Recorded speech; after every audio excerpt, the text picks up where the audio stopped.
Keep all this to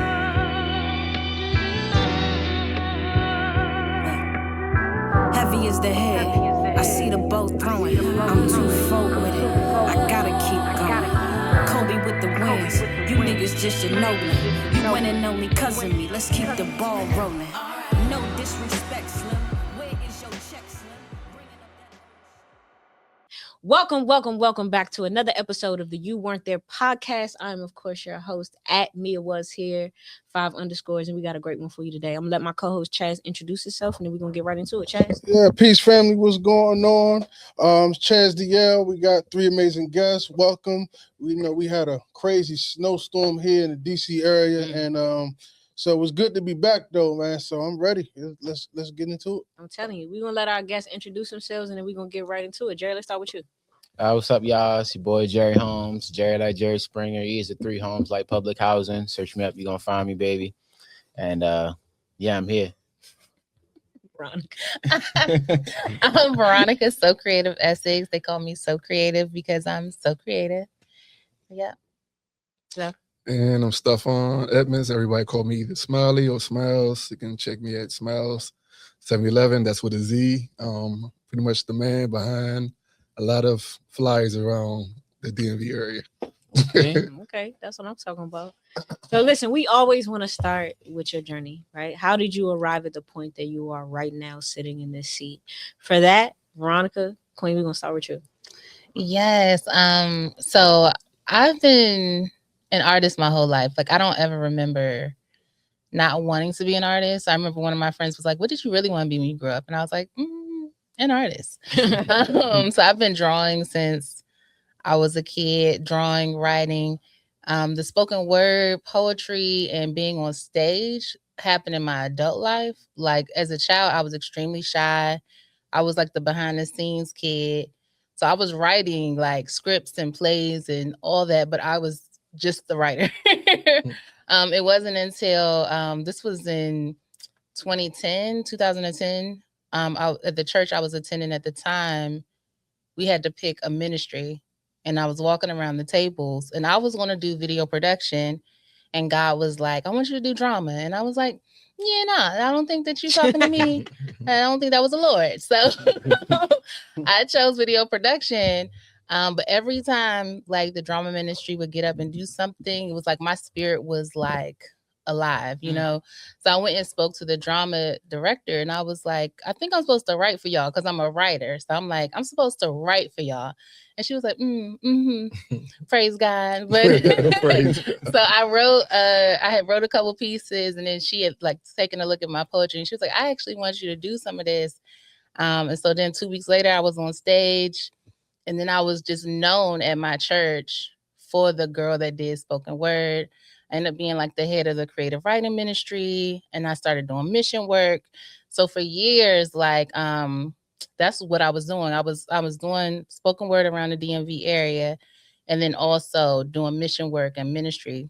And then my mom passed in 2020 from pancreatic cancer, and she passed 3 days before the pandemic started. So we couldn't have a funeral, and I fell into like a really deep depression. Like I couldn't even remember, like people were hitting me up for stuff.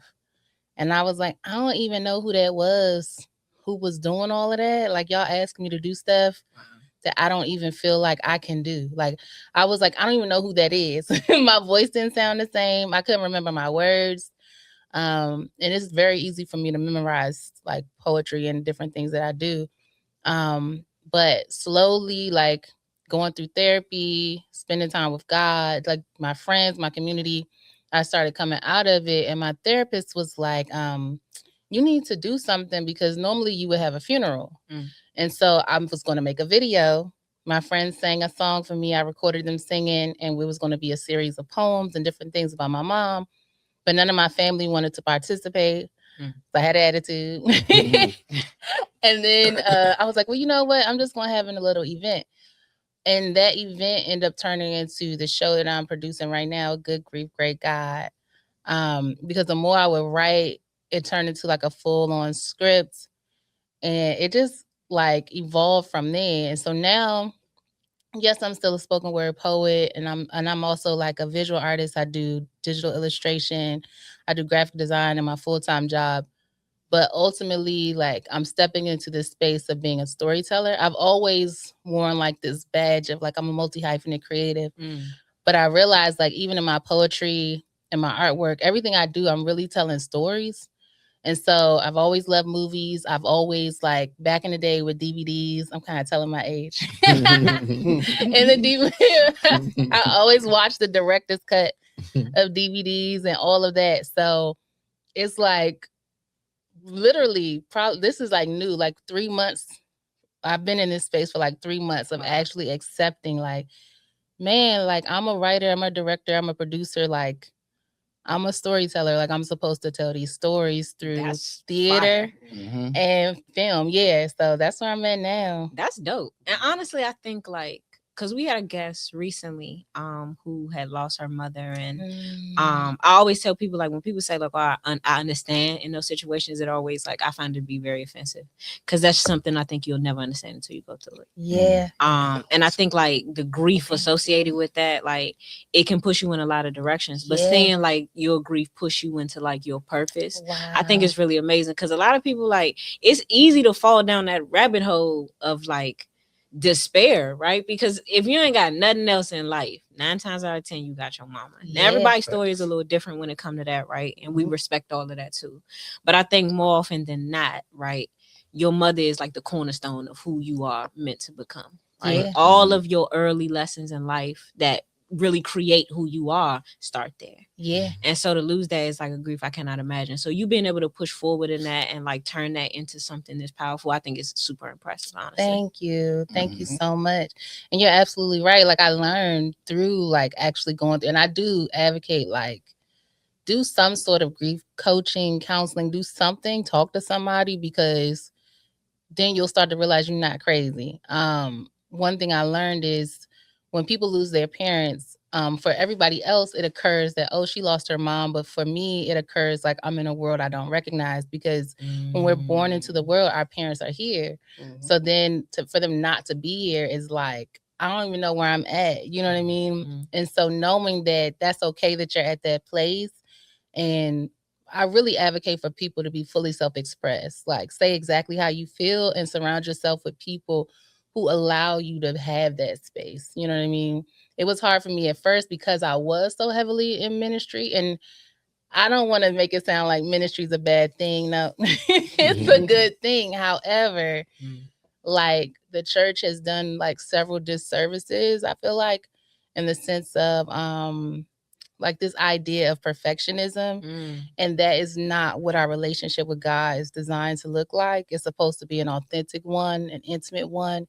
And I'm like, if you can't be totally undone in a mess in front of God, then who can you really, that means you're 100%. Never your authentic self. 100%. And I really think that like surrender, right? Because that's ultimately what it's about, right? When you talk about your relationship with God, it's just surrender. Right? I trust him enough to let him have all of it. Right? Including like my messes, right? So I think like when you get to that point of surrender, it will like force you in a lot of different ways, but like I think what it should force is like compassion, right? Because now you've been at your worst, and now so you understand what that's like, right?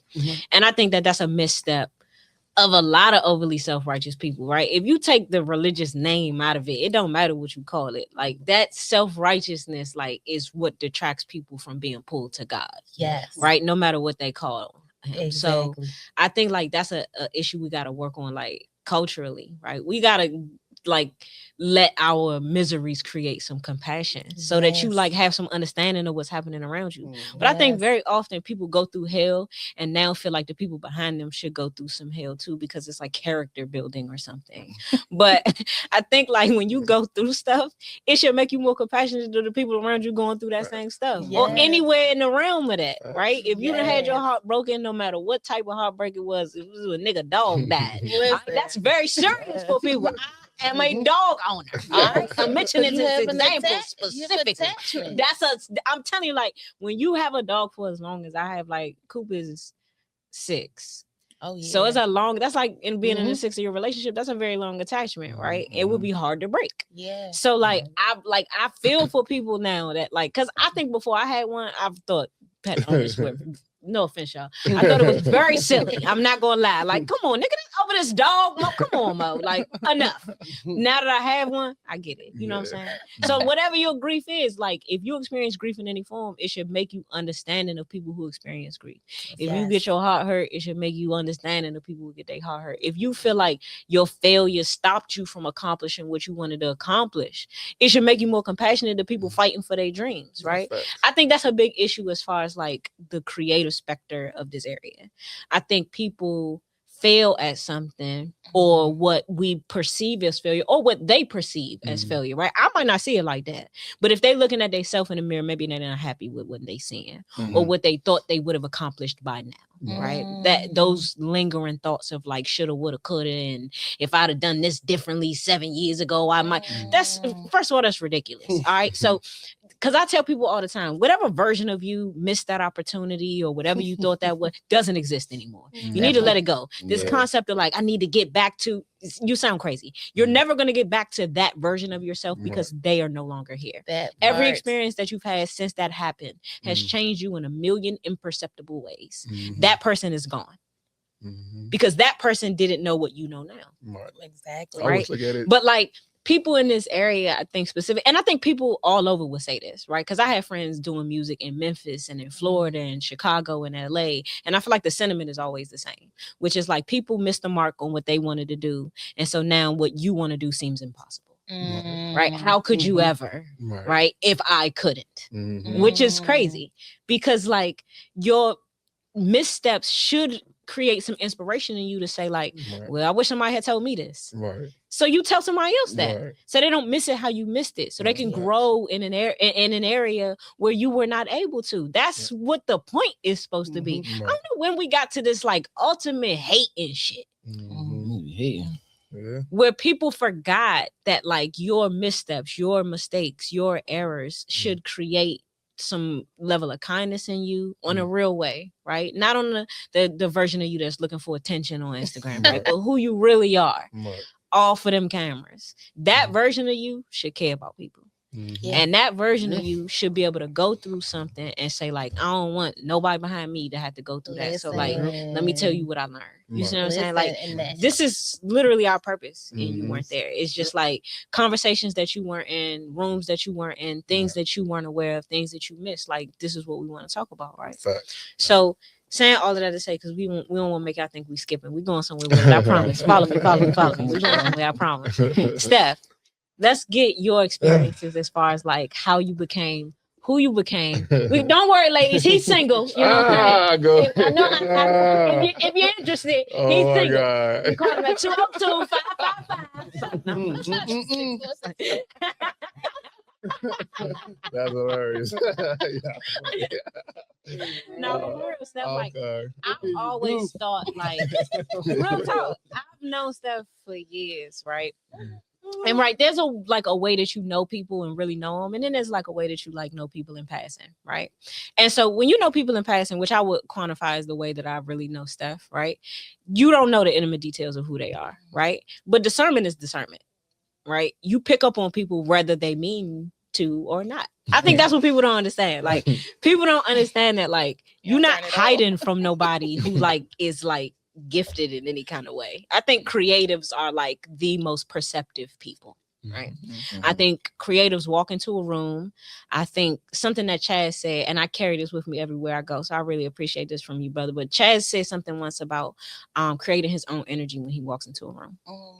Right. And I think that like creatives do that better than almost anyone, right? Because like you're always in a mode of like, I want you to experience what it is I'm bringing to the world, right? You don't post this stuff on Instagram or on TikTok or wherever for yourself. You do it because you want people to see it, to listen to it, to support it, right? Yeah. To say anything other than that, I think you would be telling a tale, right? As my grandma used to say. Couldn't say lie in my house, you know what I'm saying? Lie was a cuss word. You had to say tale. You had to say telling the tale back in the day.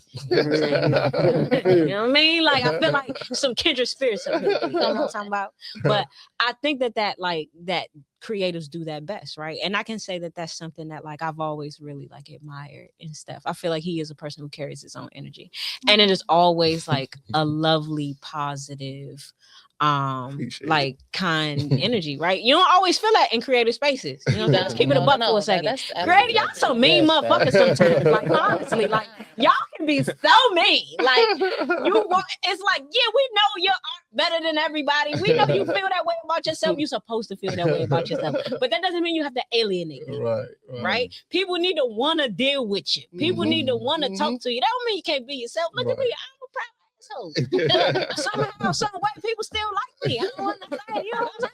So therefore, I feel like you can have some jokes, right? You can like make jokes with folks. You can like, you know, kind of carry that energy and still be kind. And that's something that I've always noticed in Steph, right? And so that's hard for Black men in the world that we live in now more than ever. Right? So I'm curious about like kind of like what your upbringing is, like how you moved in a career. You used to be a rapper too, didn't you? Yeah, we did. Yeah, we gonna bring it all like today, baby. Yes, that was. I think that's how I met Steph, like on some music. So, like, I think he's like experienced lots of different pivots as a creative, right? And I think multi-hyphenate is important. We said that recently. Like, I think multi-hyphenate is important in any space for Black folks now. Frankly, you need to be doing more than one thing. You need to be good at least a few of them. So I think it's important to be a multi-hyphenate, but I'm always curious about like how people came to that pivot, right? Please don't start when you was 5 years old, bro. Like, I literally want to say 5. That's what I thought. I'm gonna let you rock. Just because it's you, I'm gonna let you rock. That was my first. How did you become who you are? First I just love art, period. Any type of art. I especially love art that I can't do because I'm always amazed by people who can take some broken glass and make a picture of Kobe. And like I'm always amazed about art. So any type of art, I love it. But starting off with drawing the picture of Ninja Turtles when they first came out, and been drawing since then. Then when I hit 30, I was telling them off camera, I was like, all right, something got changed. I was always scared because, of course, I couldn't afford to go to school. But my friends were like, oh, you can get financial aid. I was like, all right, whatever. So I went to PG twice, the community college thing twice. Wasn't for me. Was gonna try Full Sail, but I decided to go to Art Institute, which is, like I said, the best thing that ever happened to me to get me to where I'm at now. To where even my school loans got forgiven and got a free degree, and the money I was spending before the pandemic too. Look at the Lord. Right, exactly. So but yeah, so I went there for animation, but more so a lot of people need graphic design versus animation. But I do animations on the side where I have a kids cartoon on YouTube for the people out there. What's the name of that cartoon? Bobby Lee Adventures on YouTube. Say it one more time. What is it? Bobby Lee Adventures on YouTube. But it's mainly like a educational cartoon. I would say like Magic School Bus mixed with Wizard of Oz, but in the learning session. And I don't just do like school learning. I do life lessons too, because they need to see this. They need to, I don't want to say grow up early, but you need to see that mom and dad ain't always had the money to do this. And so I have episodes where it's like, you ain't getting up for Christmas. Stuff like that. So I do like life lesson too, also, just not just school stuff. But I was trying to do something like that just because it's like, I feel like it's no substance in these cartoons nowadays. It's just a lot of violence or, crazy stuff. Nothing. And kids, the new generation we're growing up in right now, these YNs. So I'm trying to make the generation after them become better than the next. So that's why it's an educational cartoon. That's deep. Yeah. And honestly, I feel like cartoons have always been a little weird. I think there are things you don't notice as a child, right? Yeah. That we ain't gonna get too deep. We don't want to get sued, but you know what I'm saying? You know, the little Nickelodeon situation. Yeah, a lot of stuff brought to life. There's a lot of sick stuff going on in this cartoon because they're written by adults, right? So they're written by people who have their own life experiences, their own stuff going on, and that's who's creating for these kids. And they're there's so much sexual innuendo in these old cartoons. Exactly. You don't catch it till you get, So you grown. And see, our parents just put the cartoon on. They don't be watching. They just put it on for us. But we they was doing it in daycare. They turn on Sesame Street and turn on cartoons, and that be your whole day. Exactly. So they don't know what we watching. So, but yeah, you go back to a lot of wild stuff in it, sexual, racial, a lot of stuff. I'm telling you, I think there's like such a lane for that though. Like I think shout out to Zell, Mr. Prather, who is doing I think so much amazing work specific to the kids in this area. And like I know that he had done that kids hip hop album, which went kind of crazy. Right. So I think that there is like a very specific lane for like what you're doing and what you're trying to do. Because I mean, I can't imagine as a parent like the worry you feel in like what you exposing your kids to now, right? So because Chaz, you a father, right? What is kind of like your like go to as far as like what you expose your sons to versus like what you want, what you'll leave them alone with, like iPad time, that kind of stuff? In the morning time, it's Reading Rainbow right before they go to school. Then when they get back home in the middle of the day, right now they on Power Rangers. Okay. Right. I'm cool with Power Rangers. Power Rangers, classic. And they liking Garfield now, right? That's I'm kind of watching that though. Just to see if I catch something. Right. But and then outside of that, now they like, Everybody Hates Chris. I'm cool with. I love that. I'm cool with Everybody Hates Chris. Or real lessons in there. My oldest son, something that real in it. He like that or Kenan and Kel. So I let, you know what I'm saying? That was kind of cool. But before, when they was getting, young, of course, you had Disney, but I didn't like Disney. So I always try to keep them at least on PBS. Right. And if we was to watch like a Disney movie or something, I'm watching it. Right, watch it with them. Sure, I'm watching it with them. So that means rest in peace, PBS. It's crazy. Crazy how that happened. So I mean, that's kind of their schedule, right? So in the morning, Reading Rainbow, that's it. Gotcha. After that, everybody hit Chris. I'll leave you with that, and then they'll fall asleep to though, which I got them on. They fall asleep to Minister Farrakhan. Oh, so that put in there YouTube, his speech, that joint running, they sleep. That's it. That's good training. Right. Chaz house, he ain't playing them games. Education dream. Nah, like, you gotta be that in tune with your kids now. Because looking back at this stuff from like when we was kids, like no, this stuff ridiculous, and you don't peep any of it as a child. You have no idea what's happening to you. But like these like subliminal messages being input by adults who are creating this stuff is crazy. That's wow. You gotta monitor your kids like that now, though. Like you gotta put them on a schedule like that. You think it should have always been like that? Was we just reckless? Like, is that the life we live? Is that what?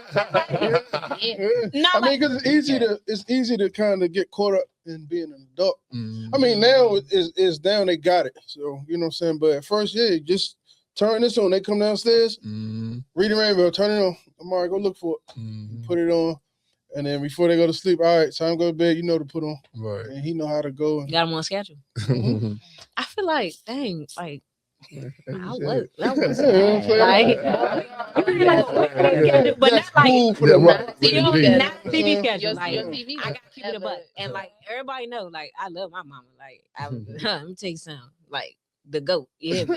But like I've really felt Lupe Fiasco, right? Because I remember like that first album, Food and Liquor, was a large body of it was like kids being raised by TV, right? The whole theme behind it is like, this is what happens to your kids because you're not raising them, the TV is, right? And so like, I really feel like I was very much a part of that era.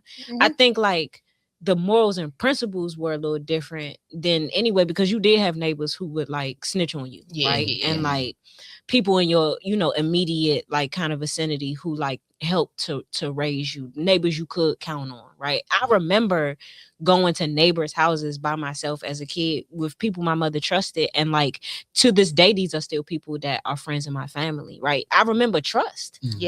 And I almost feel like it's naive to do that anymore. Which is heartbreaking. That we've moved so far past like the era of being able to like trust your neighbors with your kids. Like you can't do that no more. That sounds crazy. But like, hey, can you watch my kids right now? Mo, like I had a neighbor. Shout out to Larry, man, because I know he watched this sometimes. My neighbor Larry Carter, he was like a drummer for like a million bands, and at that point in time, like Larry was so young, and so he was like kind of just starting out going on tour. And he had like a whole studio in the basement in the house that was the fence attached to mine. So I used to be able to hop the fence and go watch Jerry play drums and guitar. And he taught me so much about music and exposed me to so much. All of these bands I would have never heard of otherwise, like ABBA and shit. You know what I mean? So it was crazy. Like my mom used to let me go over there all the time, and never did he ever, mind you, there's like a 24-year-old white man, all right, at that point in time. Larry old as shit now. Love you, Larry. But like this was a time where like this old white man who my mom had known forever. I lived in a house in Temple Hills my whole life, right around the corner from here. And like he just was like a nice guy who taught a kid about music and taught me how to play drums. And you cannot do this shit anymore. You can't. cannot At all. You at can't. all. It's crazy. I was just talking to my friend. Shout out to Cookie B. My friend Cookie B. We were talking about. She said, I don't want to say how she said it because it was so profound. She was like, everybody talks about having a village, but we don't have any villagers anymore. There's no villagers in the village no more. So she was like, how are we gonna get our villages back? We do lack community in a way that I feel like you could trust your kids with. Like that's different. It's different. You know what I'm saying? It's And I'm not a different every time. parent, so I can't even imagine. But I got nephews, and I'm funny about who I let around them, right? Like, and in my family, it was like we have a like strict protocol when it comes to that. If you're not serious about this motherfucker, you don't bring him to Sunday dinner. Right. Oh, that part. Like, you know what I mean? That You don't be part. bringing this It's a nigga you standard. date Right, to right. Sunday No, dinner. fact. Like, no, he got Not to to be be certified. wrong. Don't Nah, bring this facts. nigga around if there's not already a title involved. Facts. If you dating him, you introduce that nigga to your friends. Right? You don't bring this nigga around grandma.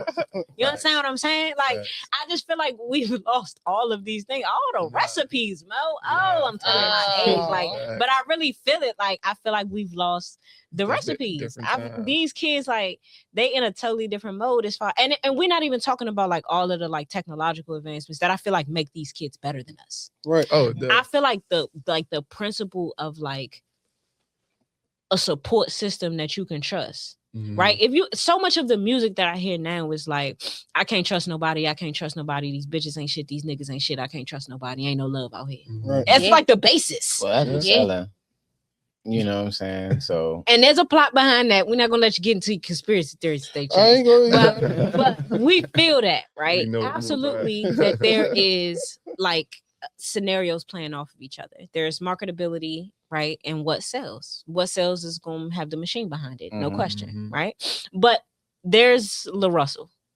Oh yeah. There are he avenues going for what crazy. you want to do, Yeah. right? Yeah. There are streamers, there's Kai, and like all the like Mhm. there is a lane for what you want to do. I Mm-hmm. think the determining factor is just like how serious you take it, what your work ethic is, the Right. contacts that you build, which is what I'm learning more and more with this show. Mhm. Because I think like there was a point in time where I just thought if I worked hard, things would happen. And I Mhm. think that I had been proven right in enough areas to where I trusted that. Mhm. But the reality is like to push to a certain level, you need contacts. Yeah. You can work as Networking. hard as you want Networking. and be moving in a circle. Oh, you Yeah. know. So like the network you build is very important. Yeah. This is why we always say working across, because it's geniuses sitting right next to you.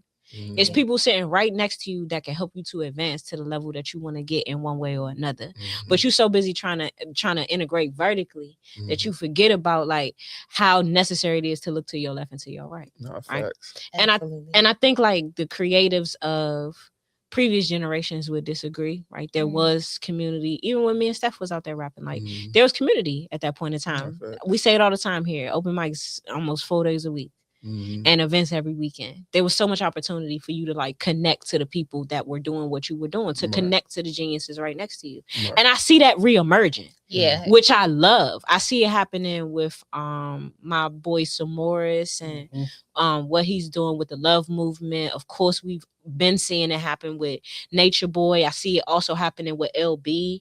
Shout out to LBX and that whole movement. Like I see these things happening.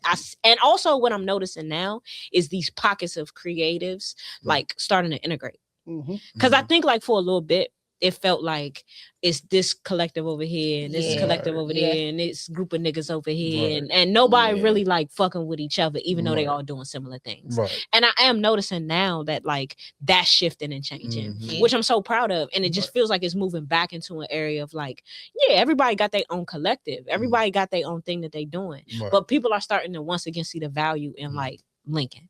Yeah. I think more so these days it's a lot, but then people didn't, I guess, our community or who grew up with, everybody's like on their entrepreneurship type field, and because you got like maybe it's like a rapper, you got a videographer, a photographer, a Mhm. graphic designer, like everybody's merging to make one product look good, and And people understand that they the Yeah. product now too. yeah, So like you need these people around you because Right. you need like this is essentially your merch. Like the stuff that you put on like these videos, these images, Mhm. this is what you selling. You the Right. product now. exactly. So you need people around you to like kind of capture those Nah, things, facts, right? facts. But I think like I'm always curious about like kind of like the next wave of like music in this city, right? Because I was a part of it for so Mhm. long and I love it so much. And I Mhm. think like I always feel like we're the most talented at everything. And I'm a little biased, I know. But I do feel like I think Yeah, Baltimore too. I Yeah, think for sure. Chaz Oh, from that's my Baltimore. D. Never mind. Y'all, Yeah, y'all, yeah, I grew up in Baltimore. yeah, but I do think like all of this, like no, like I know we technically don't include Baltimore in the DMV, Yes, but we do Nah. over but here. I we do. don't we have do that it. You ourselves. weren't there. You know what I'm saying? We don't care what y'all niggas saying out there. Hey, you weren't there. Baltimore's part of the DMV. I said, nigga, get in the comments if you got a problem. I'm with whatever. I'm telling you right now, look at this Take smoke, it. nigga. I'm gonna vote my card. We I'm could telling do you. it. But like I think that this is like such a talented area, right? I found Jerry like so randomly. And I was like, oh no, this nigga like he got something. I Mhm. appreciate that. He got something. So I'm curious, right? Because like the landscape for how you create, right? How you promote something, how you push something, how you Mhm. tour something, how you like move to the next level of your career. It has, I feel like, advanced in so many ways that work like for you, but also like the concept of like really like making connection with those geniuses next to you, I think sometimes can be harder, right? So I'm Mhm. curious about your journey, how you started, how you got to where you are, and kind of like what your experience has been in like building your own network. I ain't gonna go back to all when I was a kid. Thank Right? God. Thank I ain't you. gonna do Thank you, I ain't Jerry. gonna do you like that. God I ain't gonna bless do you you. like that. It's a dark and gloomy night. I ain't gonna do you like that. But I mean, I always loved like creativity. Like I was dancing and stuff when I was young. I used to be in like in a step team, and like I was in a Baltimore club dance team that we kind of made up, like dancing on the porch because we was bored and all that. But we never competed. I always like enjoy like I don't know. It's kind of weird. Like I don't like to always be out there, but I do enjoy being the center of attention sometimes when it comes to like entertainment and stuff like that. Like I love entertaining people and like sharing their energy with people. Some back people and just forth. got that. You know what I'm saying? Like that's a really dope for me. And then I was like in school. I was in college, went to Marcy Mary's University, and it's just in the middle of nowhere, and didn't drive. I really couldn't go do nothing. And I went home for winter break, and then me and my friends was in the back of my one friend house smoking, and we just in the backyard, just whatever, playing music. He like, I'm on the aux right now, and he like making fun of my taste in music. I'm like, yo, if I made music, you made music, it'd be better. And I actually went and hit and made songs. He bluffed and he didn't make no music, but I did. And then my homie in school was telling me like, "Oh, this is good. People like I like this." Da, da, da, da. And my mom always told me if I want to do something, I could do it for real. So I was like, "All right, let me make some music for real." So I just been making music since I was in college, and then I thought it was gonna be super easy because I'm in school, like passing out my music to people, handing my mixtapes. I used to print out my covers for my songs and hand them and leave them on the lunch tables and all that. And like the school was rocking on me. They let me like open up for big artists when they came to school and stuff. Like OT Genesis came at the time when like he did the Cut It and all that stuff. So they let me open up for him. And I was like, oh yeah, I'm ready to go blow up. I had no idea what was going on. Right. Then I studied abroad. And when I studied abroad, I was doing music out there too. I was in the Czech Republic. And I was like booking shows and stuff and running to people like, yo, where they rapping at? I'm just trying to rap. This is amazing. This is an amazing story. Please keep going. Yeah. So after that, so I'm there for like 3 months, rapping and everything. I'm running into people and like, yeah, yo, like I'm thinking, people stopping me and tours like while I'm on a class tour, like we doing a cultural historical tour of like the Czech Republic, and somebody stopped me like, "Yo, ain't you Jerry Holmes?" I'm like, "Yeah." Like, how you know that? Like, I was like your show a few weeks ago. I'm like, yo, it's gonna go crazy. I'm like, yo, when I go home, I ain't gonna have to go. Like, I ain't gonna have to get a job. Like, I'm a senior in college at the time. Like, I ain't gonna have to get a job, bro. I'm gonna graduate and just blow up. And then I came home, and then nobody really cared who the fuck I was. Like, nobody cared at all. I was like, this shit different. Yeah, I was like, it was like being in, I don't know, JUCO, and then coming back to here, and I'm like, how do I get people to care about what I'm doing for real? So I started going to shows, and I used to go to the Crown a lot in Baltimore. If y'all know about the Crown, R.I.P. to the Crown, it's closed. I was too young to go in, so I used to go to the shows a lot and just hang outside, and then seeing people like all different types of life. I'm like, yo, this is kind of what I'm trying to do, like in the city. Like I didn't really see too many places where like it was niggas, it was like they doing rock music, it's the queer people, the people that's a little different over here. Like everybody can just be themselves and like, be in a space. And I was like, dang, I'm trying to do that for real, like be in space like this. So I just kept showing up. Like I just kept showing up, meeting people, doing this and the third. Years later, I started throwing events myself. But I kind of seen what you were saying, like people be in their own little sectors and whatnot. And I'm like, dang, yo, if we it's like 6 different shows happening in the city today. Like maybe we was all on the same page. We could have just threw one big show and it had like 200 people there, opposed to like all of us getting like 30 people here and 20 people here and 50 people here. So working across, you know, and I've been blessed to come across some good communities of people who like invited me to come and rap with them and meet them and stuff like that. But honestly, I don't even know how some of the stuff be happening that I be doing for real. Like I just be meeting people and trying to make good connections with them and just be myself. And if they like me, they like me. They don't like me. And if they do like me, they sometimes bring opportunities for me and I bring opportunities to them. I've been blessed to like shout out to John Tyler. Y'all know John Tyler, the Love Groove Festival. Yeah, so he's super dope. Like that's my dog. Like I met him at an open mic like a long time ago. I gave him my first mixtape and like we got a picture. Like I'm selling my mixtapes at the open mic. He bought a mixtape and like from there we just been cool. Like he always been putting me on. Like he let me open up with him for like The Dream came and Lucky Day and he let me rap with them and stuff. Wow. He let me do Love Groove. I'm not. I'm not yet. Like it be feeling like it'd be crazy too. Like imposter syndrome is crazy. It'd be like I be doing so many dope things, and then I be looking for that validation back by like looking at the response I get online or like the response I get from just people listening to my music, and I'd be like, dang, like, am I not like am I who I think I am? Because like I know I am, but it's like, what is it? Is it like what I need to do differently? So I've been taking a step back and trying to realize like what is it that I need to do? Because people tap in with me because they like my personality and I have like a real attractive energy about me, and like people mess with me because of that. And I'm trying to understand how to cipher through those people and build an audience, a community of people that like me for my creative works and not just for me who I am as a person, which is a dope thing too. Like I still want people liking me for who I am. Now there's leverage in that, you know, like there's leverage in just people liking you. So I don't devalue it. You know what I'm saying? Like, cause that's like what God gave you, right? Like the passion comes later, purpose comes later, right? But well before you know your purpose, you know who you are. You know you exist in the world, right? And you know that there has to be something that you're meant to do. Right. So like all of the action follows like the understanding of who you are. It's your most valuable gift though. You know what I'm saying? So like don't undersell it. Like it's important to be likable. It's nice that you're likable. You are likable. I appreciate it. Support you more than your own people will. Yes, that's true. Like I think that's like a unanimous like kind of feeling, right? Is that strangers tend to be more supportive than your own people. That's no question. Like we ain't gonna get into no details. You know a nigga cool. You've done it before. I feel like it's, but I don't gotta. Like I feel like the fact that you've done it before, you know you can do it. You know what I mean? You've already gone somewhere else and had traction. So you know you can do it. It's so important to remember that. I'm so glad you said that. Like I really feel like God gave me something like that this week. Like don't forget that I already brought you through this once. You acting like this storm is impossible, insurmountable. Haven't you been here already? And it's just a different level. So it's like when you think about the artist journey, even if you relate it to like a video game, like the harder the levels, it's the same concept.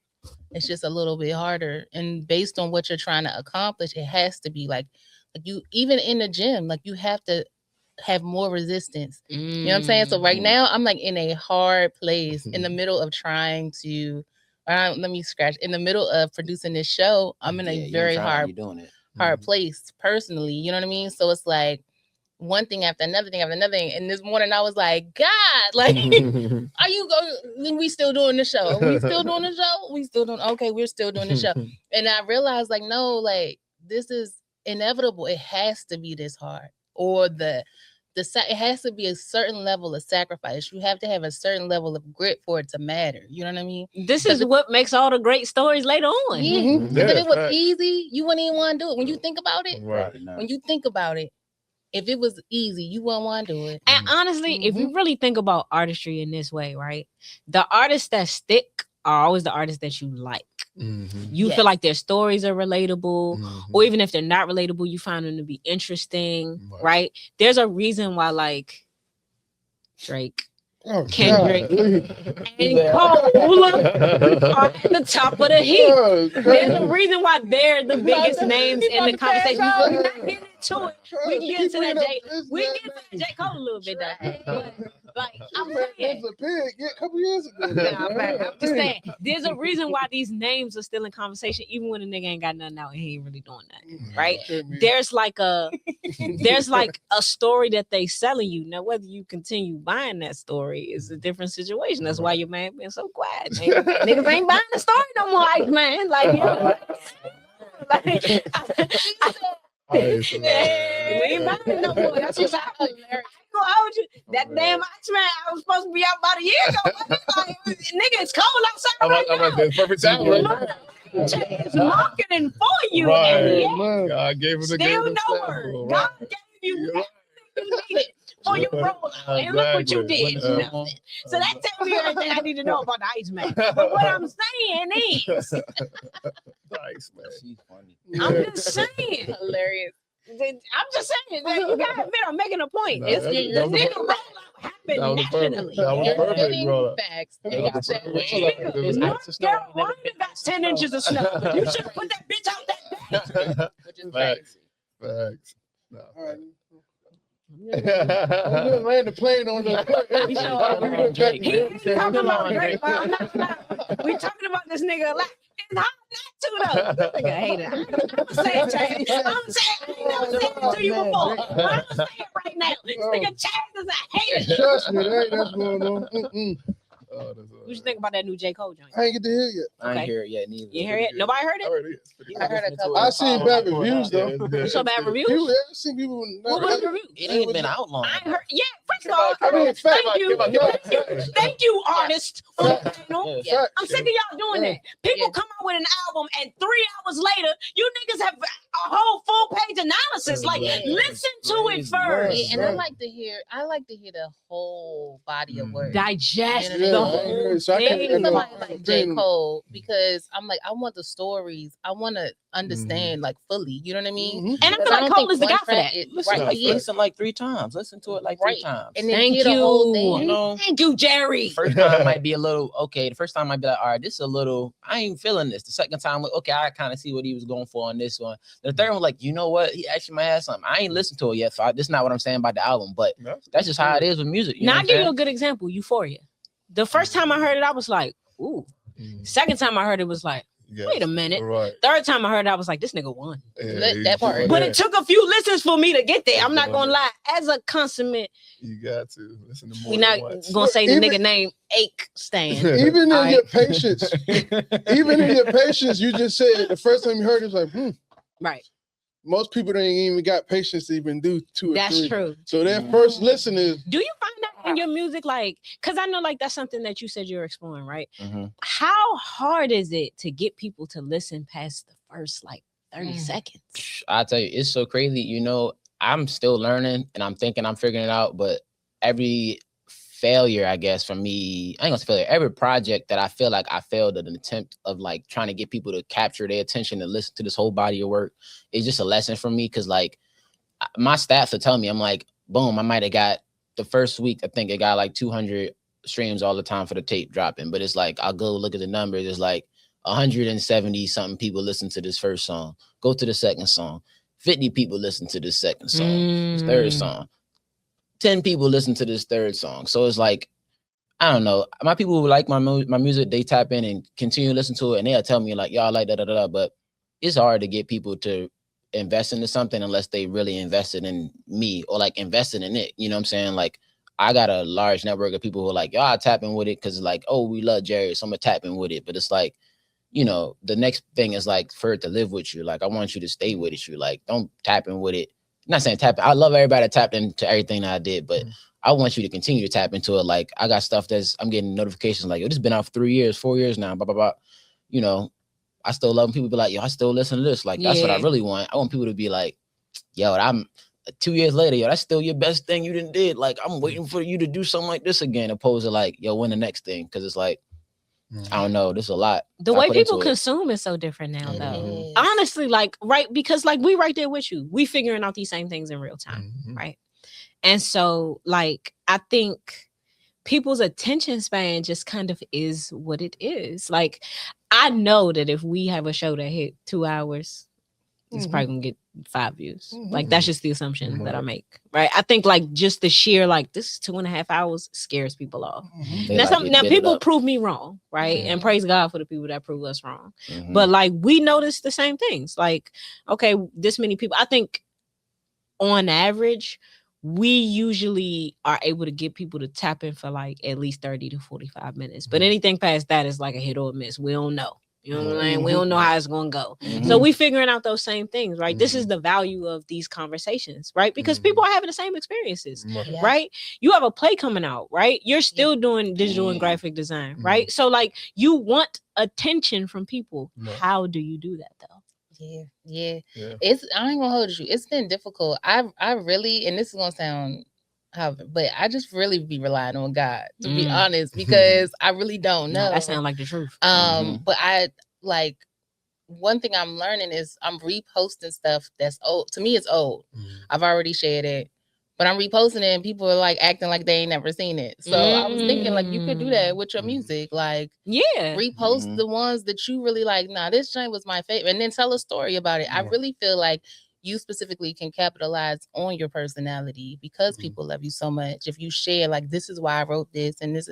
So I'm doing more of that. I'm sharing more personal stories about why I put certain pieces in the production, the thought behind it. Like there's like controversy in my like small circle because I do use profanity in one part of the show. And so I asked like, I asked some of my friends that I know came to the show, like, hey, can you like make a video saying your like how it affected you? Because you've told me how it affected you, how great it was. You said all these things.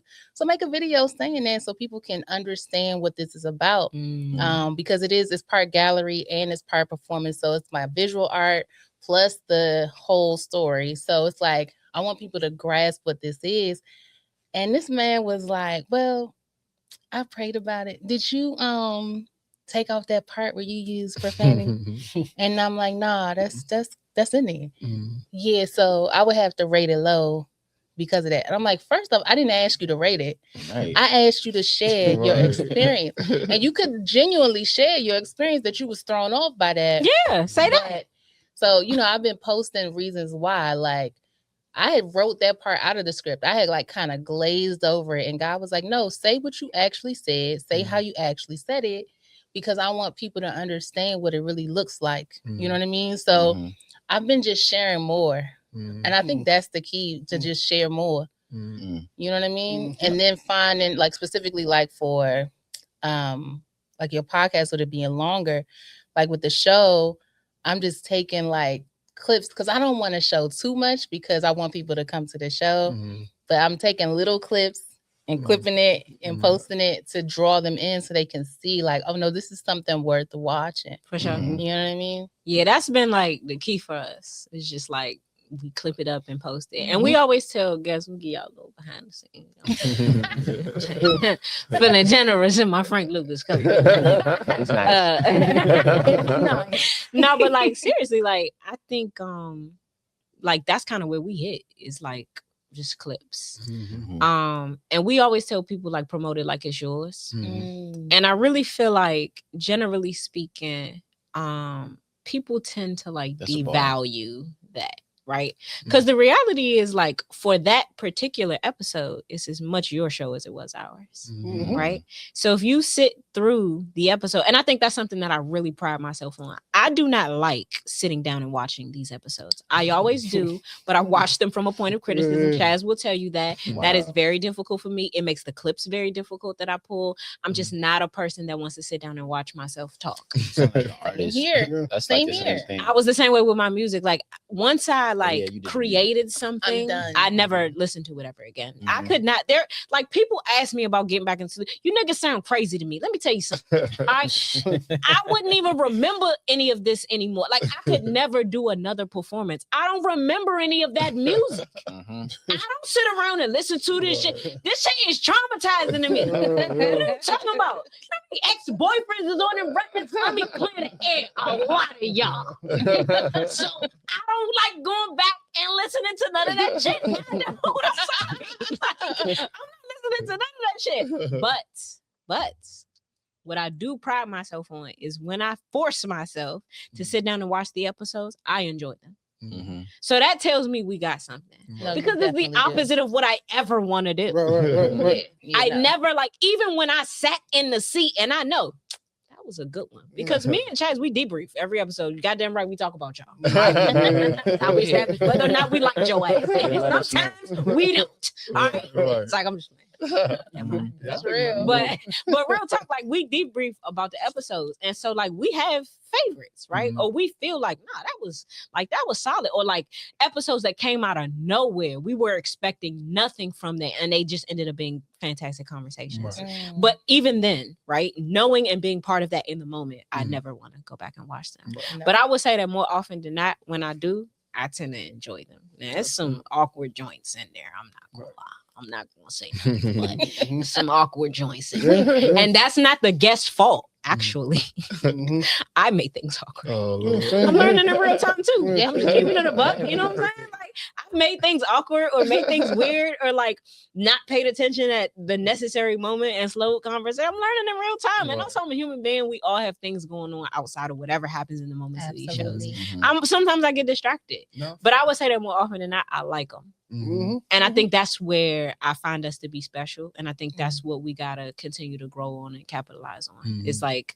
doing better with the clips for sure. Mhm. And Yeah. also like commentary on the clips, right? This is like real time analysis. Yeah, Like, yeah. Yeah. I don't never want to do that. I'm not gonna watch it. I'd rather go live. Right. I'm gonna go live more for y'all. I'm gonna go live tomorrow, matter of fact. But that sitting like pulling the clip out and then doing the commentary. Oh, I know. I hate know. that. And screen and all that, like you here and then you just talking Yeah, about it. nails on the chalkboard to me. I'm not. Too, when I tell you, Ugh. you are me and I am you. You had posted the other day saying you don't like the post. I was like, I don't like the post. I don't like the either. post. I don't like the So post difficult. either. I know I'm at a space where I'm like, I have don't like to it. do this. Mm-hmm. I think everybody has anxiety when And they about to honestly, post like, stuff. Then like, ah, My feel real weird, life bro. is very they're gonna like different. this. I feel like Yeah. it's real gangster on here, but if feel really you knew weird. the shit I be saying to these niggas when I be falling in love, I would die from embarrassment. Yeah. Like, oh my god, Everybody got those. sick of me. Like, honestly, this is what I'm saying. None of this shit is real. Like, 100%, not even me. Oh, That's man. hilarious. Believe none of what you hear. Half of what you see. This nigga Hov told us years ago. I'm trying to tell you, like, that's why that nigga one of the goats. Like, that song came out 35 years ago. I still feel it, niggas. I'm telling you, like, this is real. Like, you don't give all of yourself in any of these spaces. I think you give as much as you can, right? Yeah. But there are parts of yourself you need to reserve for yourself. Absolutely. Yeah. That's imperative, especially when you move in a Absolutely. creative space. I think it becomes very dangerous to give all of yourself to a creative endeavor because I think it can become difficult to find out where that project ended and you began. Right. it's And I think privacy. honestly, that's why I can't really go back and listen to none of my old music. Like, I think for me, especially in that time, was when I was very young and most vulnerable. Right? I'm like 19, I'm 20. Right. So I'm at the most vulnerable point in my life doing what feels like an impossible feat, right? In an area that has no infrastructure built at this point in time. The digital media has not caught up yet. And so we hand in hand with it too. Mhm. And so like, there's this like insurmountable situation going on, and all of it is going into the art. Mhm. And I think for me, as a result of like not creating space for myself at that point in my life, Mhm. there isn't a whole lot of separation on who I was then and like where the art began or ended. Right. And I think for me, it makes it very difficult to go back and listen to it because like there isn't any separation. I didn't really know how to do that then. I didn't know how to do that at 20. Right. So right. it's like, nah, like if you want to know like exactly who I was at that point in my life, that album is going to tell you. Like I can't even deny that. Yeah. Nah, I Nope, gotta that's bump it. exactly who I was. Pimpin'. That's not what's on that album at all. Niggas was out there struggling. But I'm just saying, like, I'm saying, like, it's the truth. I think I have learned that because I'm not a kid anymore. And so there is genuine separation Yeah. between the version of me that exists on this show and the version of me that actually exists. Yeah. And of course, all of it's a part of me, but none of these things are all of me. Right. Yeah. Right. And you're not going to get to know that from the show, which is where clipping and doing this other shit would come into play because like you would get to see like maybe a bit more genuine interaction as far as like who I really am. But I'm be feeling like doing that shit. And also like I think like I'm still getting comfortable with that if I'm being real. Like, Yeah. it's Yeah. just like humble myself for a second. Like I'm still getting used to that, like having to like be all of me whenever necessary. Right. Like I just Yeah. feel like there's parts of me that are for me. Like Yeah. they're not for you. Right. Yeah. And I struggle with trying to give it to you, even if I knew it would help. Right. You know, me and Chaz was talking about that earlier before I came, before everybody came, was kind of talking about like, well, I was expressing him like that balance of like, because you know, the idea of putting myself out online sounds really like, yeah, it ain't that big of a deal. Like all I gotta do is put my phone on and then take a photo or make a video and all that. But then, like the actual process of doing it just is something that I'm the fully most comfortable with. Like it does require like a bit of, well, a lot of like change and like, you know, whether it's the media of me doing music or like the podcast or your plays and it's like the scripts you writing. At the end of the day, like we do got to put stuff out like in small doses for people to consume it. Cause like whether I put out 15 songs or y'all drop 10 episodes one day or you drop a 3-part series, you know what I'm saying? To most people, that's just one drop, you know what I'm saying? So whether you drop one thing or 18 of them, it's just one to them. So it's like, all right, what's the next thing? So, you know, which sucks, but that's just part of like where we at right now with people like taking in media and all that. So you got to kind of like break it up and give it to them. Like, you know, everything that I post is like, or share with even music is like old to me, super old. So it just be like, dang, I've been sitting with this song for a couple years and now I just shared it. And it's like, it's 2 months out, but I still gotta act like it's the freshest thing in the world for everybody. You know what I'm saying? Because it can't act like it's old news. That's how they gonna treat it. Honestly, I feel like that's a luxury I take for granted with this show. In a week, we on to something else. I mean, facts. So it's like we give it all we got for about 7 days, Yeah. and then it's on you. But honestly, I feel like that's what people gotta take advantage of, right? Like this show is your billboard. You could cut it any way that you want past that point. We accept the collaborations for the most part. There's a couple of them Jones I don't be liking, but it's not you, it's me. But I think generally speaking, like you tell a hoe when you're lying, but generally speaking, like I think like truly, like you can make it whatever you want to make it, right? And there are like honestly, there have been times where I felt like it would have been easy to like poke fun at some of the like the things that have come forth, right? And in some of those instances, you know, a guest like they're gonna think it's funny, but you don't always know people well enough to know like what could like hurt or offend them, and that's never our goal, because like we are some people's first podcast, right? And so we want the experience to be positive, right? We want you to come up here and feel like you met 2 new friends. You know what I'm saying? Like you need to come up here and feel like I would come back. Right. And I think if we haven't done that, then we haven't done our job, right? If we haven't allowed you to like give a part of yourself, even if it's for a little while, right? We failed that day. So I think like that's another thing too. Like there are like certain setups that kind of exist with certain kinds of people, right? You have set yourself up for this to look this way. Yeah. And I could put it out exactly this way and do no additional thought work behind it and let it be what it is. And people will probably make fun of it. And yeah, that might be the thing that goes viral, but it just don't be worth it to us. I think my biggest, I guess, I wouldn't say downfall, or I just say lesson, is promoting myself. Like I do a lot of work that people like around the DMV, as far as like clubs, bars, restaurants, and nobody even know that's me. Like doing that. Cause most time I either post my cartoon, or if I'm doing stuff like Howard, like the celebrities, the rappers or the singers that come to the Howard Theater. Right.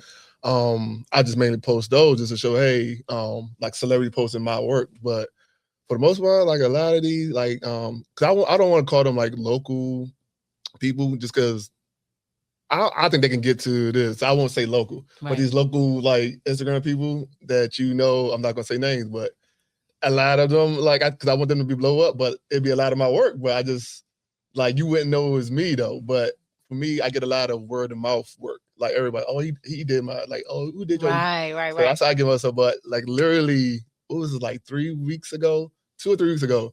I posted a promo flyer. When I say my DMs was going crazy with that, I had to put people on back end. They're like, oh, I know you do design, because I have more new followers since I, been started this. So it was overwhelming at one point. I was like, oh, yeah, I got 2 That's another thing too. When shit going right, it's overwhelming. Nigga, if we had a random flyer hit 102,000 for the live show, snow date, March 15th. Make sure y'all come out, man. They got y'all come out too. I want to know excuses. too, yeah. You sit your ass in the seat.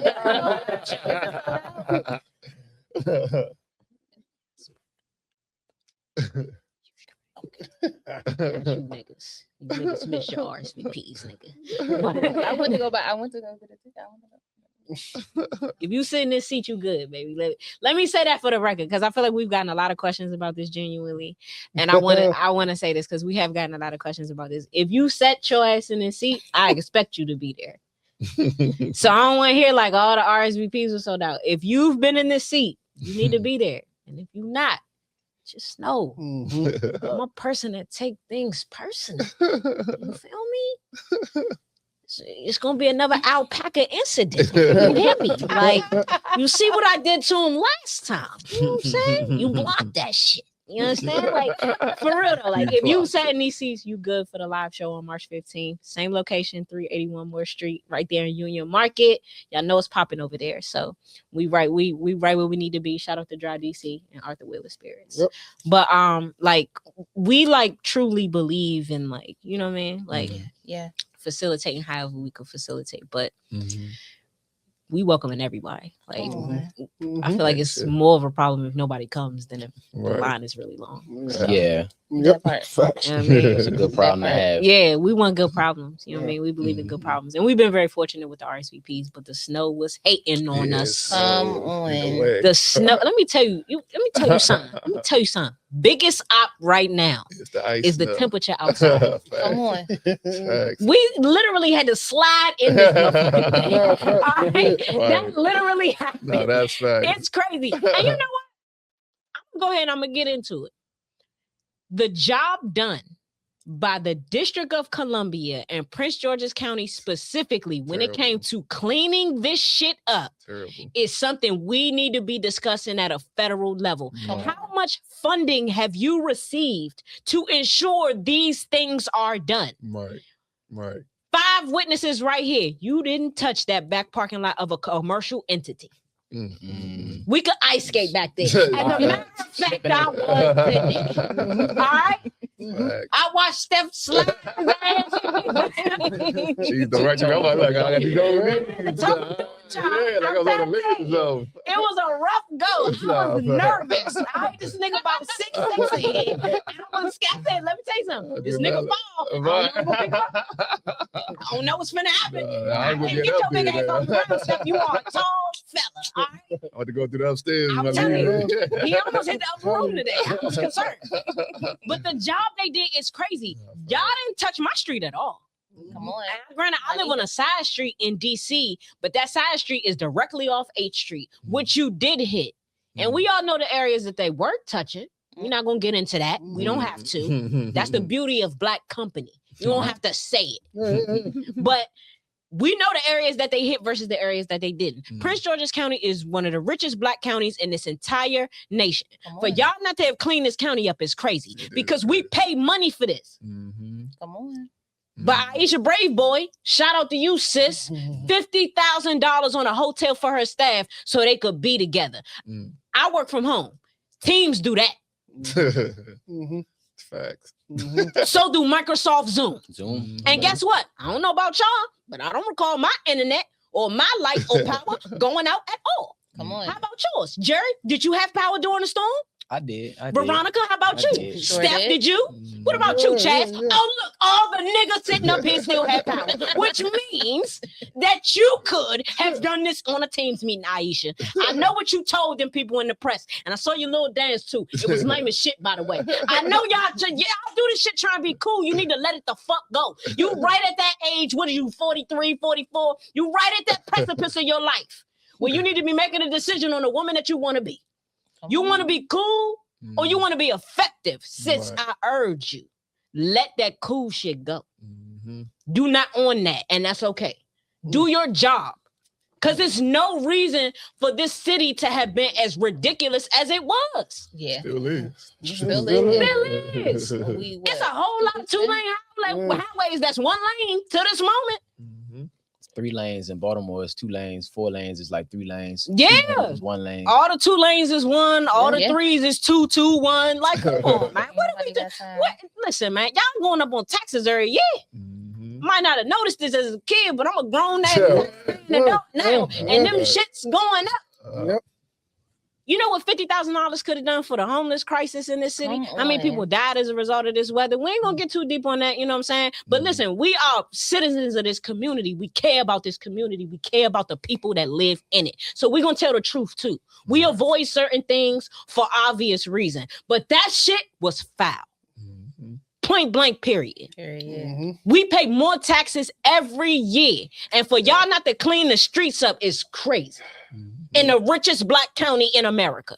And the news coming. In a District of Columbia with no congressional representation that still pays some of the highest taxes in this nation. Let me tell you, don't ever think I don't know my shit. Nigga, I live here. And that shit was annoying. My street was a slip and slide for a week and a half. No, for real. I had Jazz. I sent him the pictures telling him why I wasn't coming out. I said, listen, brother, I want to come in there, but let me show you what I'm dealing with out here. All right? We still ain't got no sidewalks. No. Niggas still walking in the middle of the street. Yeah. I got to put chairs, but when I leave, I put a chair in my parking spot. Listen, if I come home Yeah, tonight, let me you tell you got to do that. 'cause Hey. people park if in I your go to spot. jail this evening, y'all know why. If I I was get about home to this evening Sunday. and my parking space is not there, You're right. I ain't gonna say what I'm gonna do. 'Cause then I Yeah, snitched you on being myself. recorded Let me right tell now. you something. I was very door. Who caused this?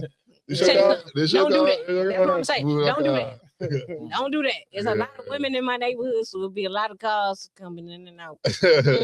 So Yeah. you know, there's that. Yeah, yeah. But I'm tell you something. Get your nigga out my parking space. Don't play them games. It's Right. cold outside. I don't Yeah. want that happen to you. You had to Like- shovel your own spot, or you how you? Nah, nigga, let me tell you something. One of them, Let me- like, I'm let me glad be you didn't have to clear. do that. Let me be very clear. Okay, I'm well past the point of manual labor in this life. Yes, sir. I wanna make that known. Okay. I hate for that. I don't wash cars. I don't cut no grass. I don't shovel no snow. I don't shovel no walkway. These are just not things that I'm doing anymore. You know, I just got to be honest with you. I'm gonna pay a nigga for that thing. That's And what's up. luckily, we got lucky this year. The kids was outside shoveling snow this year, yo. Mm. It's been a break since I seen these little niggas out here. Right. Shout out to all the YNs. They getting it together. I feel like we moving to the other side of the promised land here. Yeah. 'Cause all the kids was shoveling Nah, snow in my neighborhood. Nah, Yeah. facts. I let a Somebody knocked on my child door, snow on my too. walkway for sure. I had to pay little nigga $30 though. Y'all think I would pay? Nah, that's not Nah, that good. snow was You ice. know, you Yeah, blessed a that's little good. bit. Okay. You feel me? Shout out to Boo Boo. He did that for me. Shout out to my shout out to my neighbors, You man. know Shout what out I to did? $40. One dude knocked on my door, like, I'll show you the snow. I looked at my car, I was like, nah, I'm good. So I was like, I probably waited till like 3 o'clock when I got off. And I like, that shit doesn't want to let him do it. I went to the store, all the shovel was gone. So I had to get one of them X thing, like the mine usually be using, like chopping Man, for gold and The little everything. You bought an axe. axe? Yeah. Oh It's, man. not, it's like a sharp at the one end, it's flat on the other, but it's metal. It's a big Right. axe, So I had to yeah. get that to chop the ice. So now I'm sweating. Like, oh my God. Like, Wishing you had paid that convenience fee. Man. Let me tell you something. I guess how much the thing was. How much? The same price he was charging me. Exactly. And I was like crying and That's what I'm telling you. Well, good thing I was sweating. You didn't see See, my teeth. I had made a mistake, right? So I let the kid clean out my walkway and my driveway, right? And then somebody had came and cleaned off my car. Shout out to you.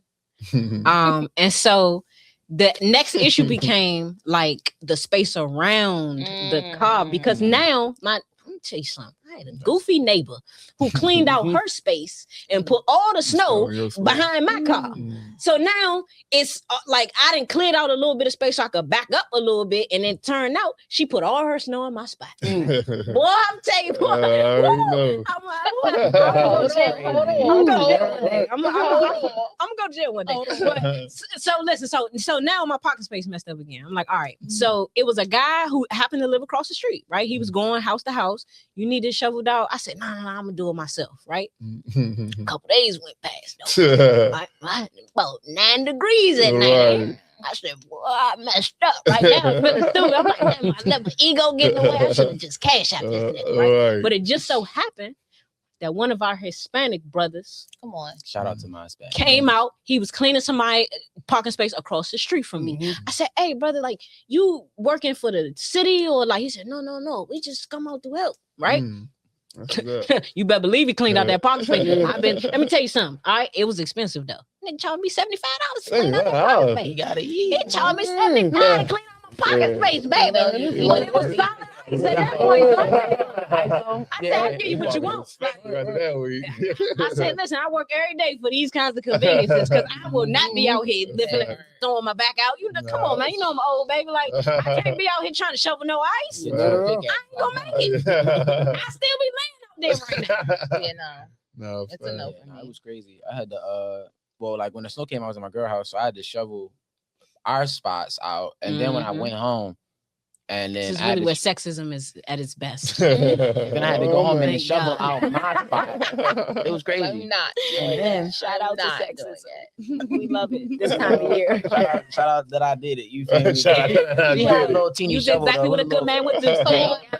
Shout out to my Hispanics, you feel me? My Hispanic people, like, you know what I'm saying? They seen me shoveling with her little teeny snow, and then it was like, they just looked at me, I looked at them, I was like, what's up? And then they just gave me one of their big shovels to use, and I was like, just, I'm up at this apartment, give it to me. I was like, dang, I appreciate that's love for real. They cut like an hour out of that for real. And then, People be saving you. for real, Look at shout out God. people- God is great. You And hear all these little miracles. Mhm. Like, Real. listen, I'm telling you, because I was like, man, if this shit don't melt, I don't know how I'm gonna get groceries now. Right. Like, because it was getting to that point, right? We were stuck in the house for a brick, Mhm. right? And I'm used to that because I work from home. Yeah. But I think there's always a big difference between like being home by choice, right? Mhm. Oh, and Versus being like being stuck. forced to Right. be in here. Right. That was the first. This is the first time, and I've been working from home for 6 years. shout out to that. Shout out to that. This is the first time in my life I've ever felt bored. I was genuinely like going stir crazy in I there was too. because they made me. Right. I have to be here. I enjoyed it. This has always been. I Right. think because I choose it all the time. Right. Chad, no, like I don't be going out like that. Right. I'm a homebody, Same. but I think like because I always have choice Mhm. and choose to be I'd home. rather have a choice. I'd than, rather have Mhm. choice. than you forcing When me. it was just like, oh nah, like it's 6 days, they ain't clean my Yeah. street. Like nigga, like I would like to go out and get some fresh air. You just want to go for Man, a I walk. just want to go for a Target run. Like I'm Right. entitled to that. Oh, Mhm. it was a mess. Yeah, I hate the snow nowadays. I felt Love them away. as a kid, but nowadays, like, nah, it's in the way. I got Yeah. things to do. I'm Oh, telling that you, ain't Even nothing. if I ain't got things to do, I got things to do. nah, fact. I'm like, I need the option. But yeah, nah, it was crazy. It's I was bad. going the same. I'm like, dang, he got this house. Y'all was going bad. crazy. Y'all went crazy at the grocery stores and started panicking and buying a bunch of stuff. Nah, I did go to the grocery store, but I bought exactly what I would typically buy. Like I ain't, and the crazy thing was like, cause me and my dad like shop at the same grocery store, and so I was telling him like, you know, the grocery store good, cause everybody was talking about, oh, it's no toilet paper, it's no water, it's no. I went to the shoppers on MLK. Let me tell you, had everything. in abundance. Right. So I feel like this is like this is why I tell people you need to go outside. Like you need to touch some grass. Right. You need to like have real interactions. Leader, You're going yeah. based off this crap you're seeing on the internet. When you what you don't understand is that this is marketing too. If they Mhm. make you think that all of this shit is Then they're selling gonna out, what you rush. gonna go do? Exactly. You're gonna go run to the store and buy everything before you think it's gonna sell out, right? Exactly. There's a plot behind all that. Exactly. No, I went to the grocery store and bought the same shit I always buy. Yeah. Salad, fruit, bunch of vegan shit, bunch of avocados, and some What? cranberry juice. You sure? But this shit was still was a preview though. That storm was nothing. It's going to be worse. Nah, that's crazy. I knew Chaz. We're so unprepared.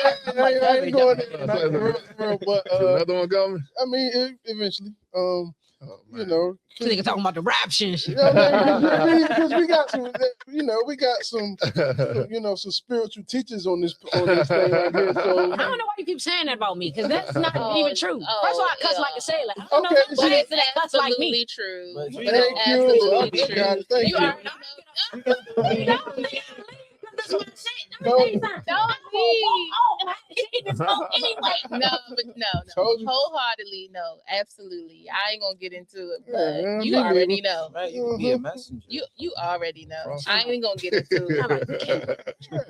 Yeah, I ain't gonna. But Sound like Kendall. I'm glad we see Exactly the what same I said. thing. You know what I'm Tell me saying? like I tell my little cousin, shut up. Go, shut no, up. but that's what makes it so beautiful, right? Because who you're called to reach needs you exactly as you are. As you are. You know what I'm saying? Mhm. And that's why Don't God point your created finger you at me, this Jerry.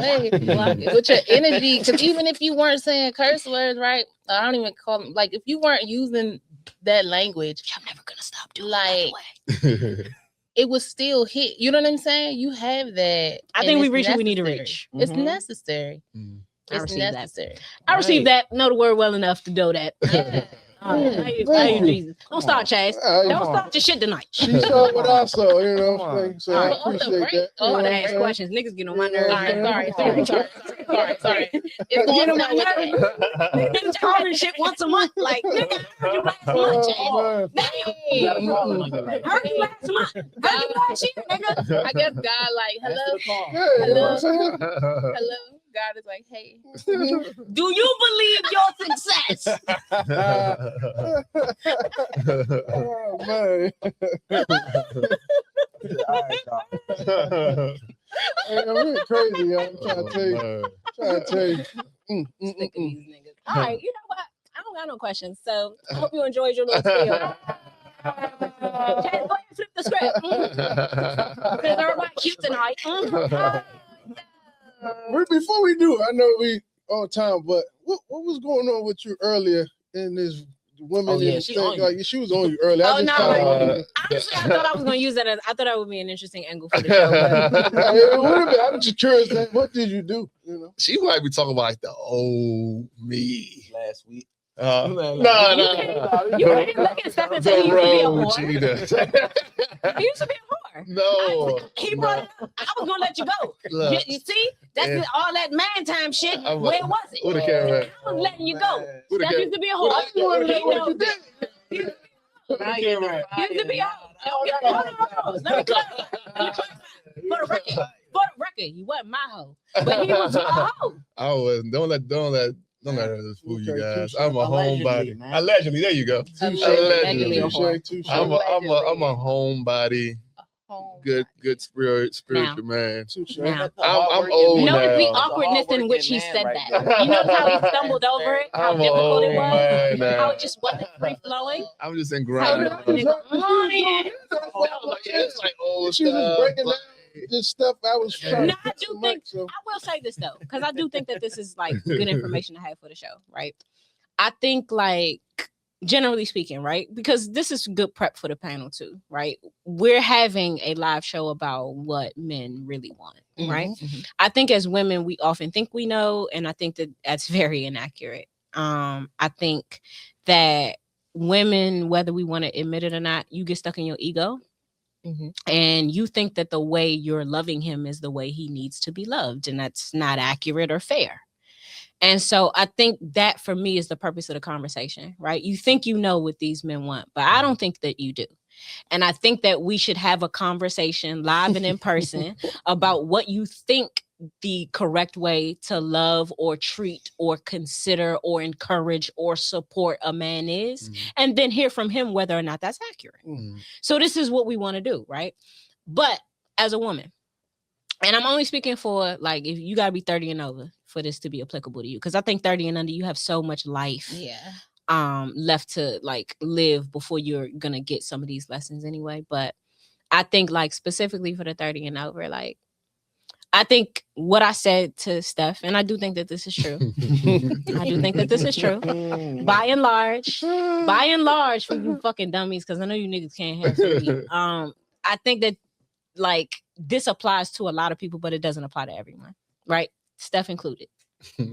He already denied it, so let's assume he's telling the truth. I think often what I'm noticing, right? And I'm only speaking for my sample size of like friends and family members, men that I love, care about, and also respect. I think you need to respect a man in order to have a perspective on one anyway. Yeah. And I think a lot of y'all miss that too. Okay. Like I think if you don't respect a man in and of himself just for being a man, then Right. all of your opinions have a bias to them, don't they? Right. You missed hate the men. Because you really don't like men. Right. This ain't for you. That's another thing I want to emphasize. Yeah. This conversation is not for no hating. He-Man nigga haters. Yeah. Like we No. we love black men up here. Right. So we not on this like That's we're the not on here to foundation. beat That's up the- women for having incorrect assumptions about what they think men are. What we're here to do is just to clarify. This is what you think you know, right? Let a man in this room tell you whether or not there's accuracy to that. And then how you choose to adjust is on you, right? But I think often what I've noticed is that a lot of men evolve their tastes, right? So they want more from a woman mentally, spiritually, emotionally, right? They want someone who does in fact bring something to the table. I know that these are curse words for you niggas these days, but you do in fact need to bring something to the table. The concept that you should bring wigs, makeup, and coochie or dick and despair, and that should be enough for you to qualify to be involved with someone is ridiculous. You motherfuckers are ridiculous. You do need to bring something to the table. And to think that you don't is why you shouldn't be at the table. But once you get to the table, I think a lot of men evolve. They want more from a woman mentally, spiritually, emotionally, physically. Your tastes elevate too, right? But I think that a lot of times what has not evolved is the physical attraction to something. So I think like what you find yourself attracted to is still who you was when you was 20. Well, you're 40 now. So you have to consider the fact that what you're attracted to is still your 20-year-old self. You don't think that that needs to adjust along with those other tastes? Well, you asking that one. I'm asking. No, because you said that part have to evolve in your 20s. The what you attracted to physically. When you 20, I think that there's a reason why old niggas be attracted to still like 19, 20-year-old girls. Right. They want what they wanted when they was young.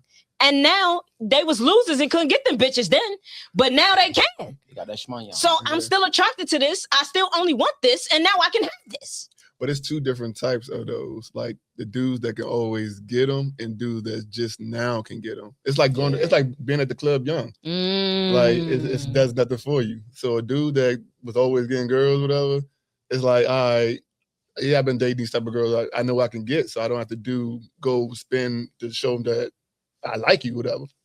Then the dudes that I never call nobody ugly. I always say not my type. So, Yeah, I don't call black women ugly. yeah, or vice versa. Girls, I just said not ugly, but not your type, your preference. Right. The girls might like look at them. Say if you look like, I ain't gonna use them. Michael B. Jordan. Say if you like somebody that the world Michael B. perceives as Jordan not is the standard, attractive, within the eye, or whatever. Now they got like a job. They making like $170 a year now. Now they can kind of trick off because that's what most girls on. Not say all women, but most girls is crazy. A lot of women on internet they like to trick. I knew you ain't think I was gonna let you get away with that. I say that the fake IG model girl. There's a percentage. Yeah, the fake IG but model most girl. is crazy. But the fake IG This nigga model been in the girl. house too long No, thinking I'm this saying- shit. If this nigga but outside, no, touch grass, my But I nigga. guess that's what she's saying. Like, so that's who you still attracted to. No, I don't date those. Trust me, I don't be trying to sound conceited, but like I had a cute girl before, so if they on that type of time, I'll move on. All right, cool. And a girl said, I was talking to a girl do DMs like some years ago, and she just started responding. I'm like, damn, I do something wrong? She's like, nah, usually man that like me sends me something. And I was like, okay, block. And I just kept moving. Job, bro. Like, I think I'll be tripping. I really just be moving on. Like, I mean, nice looking women out here, like, I'll be tripping on this joint. It's like water. So I'll be tripping. I'm serious. It's Like, water. no, I'm serious. He's saying But everywhere. Water ladies and everywhere. gentlemen, he's women not a beautiful, hoe. you know. Everywhere.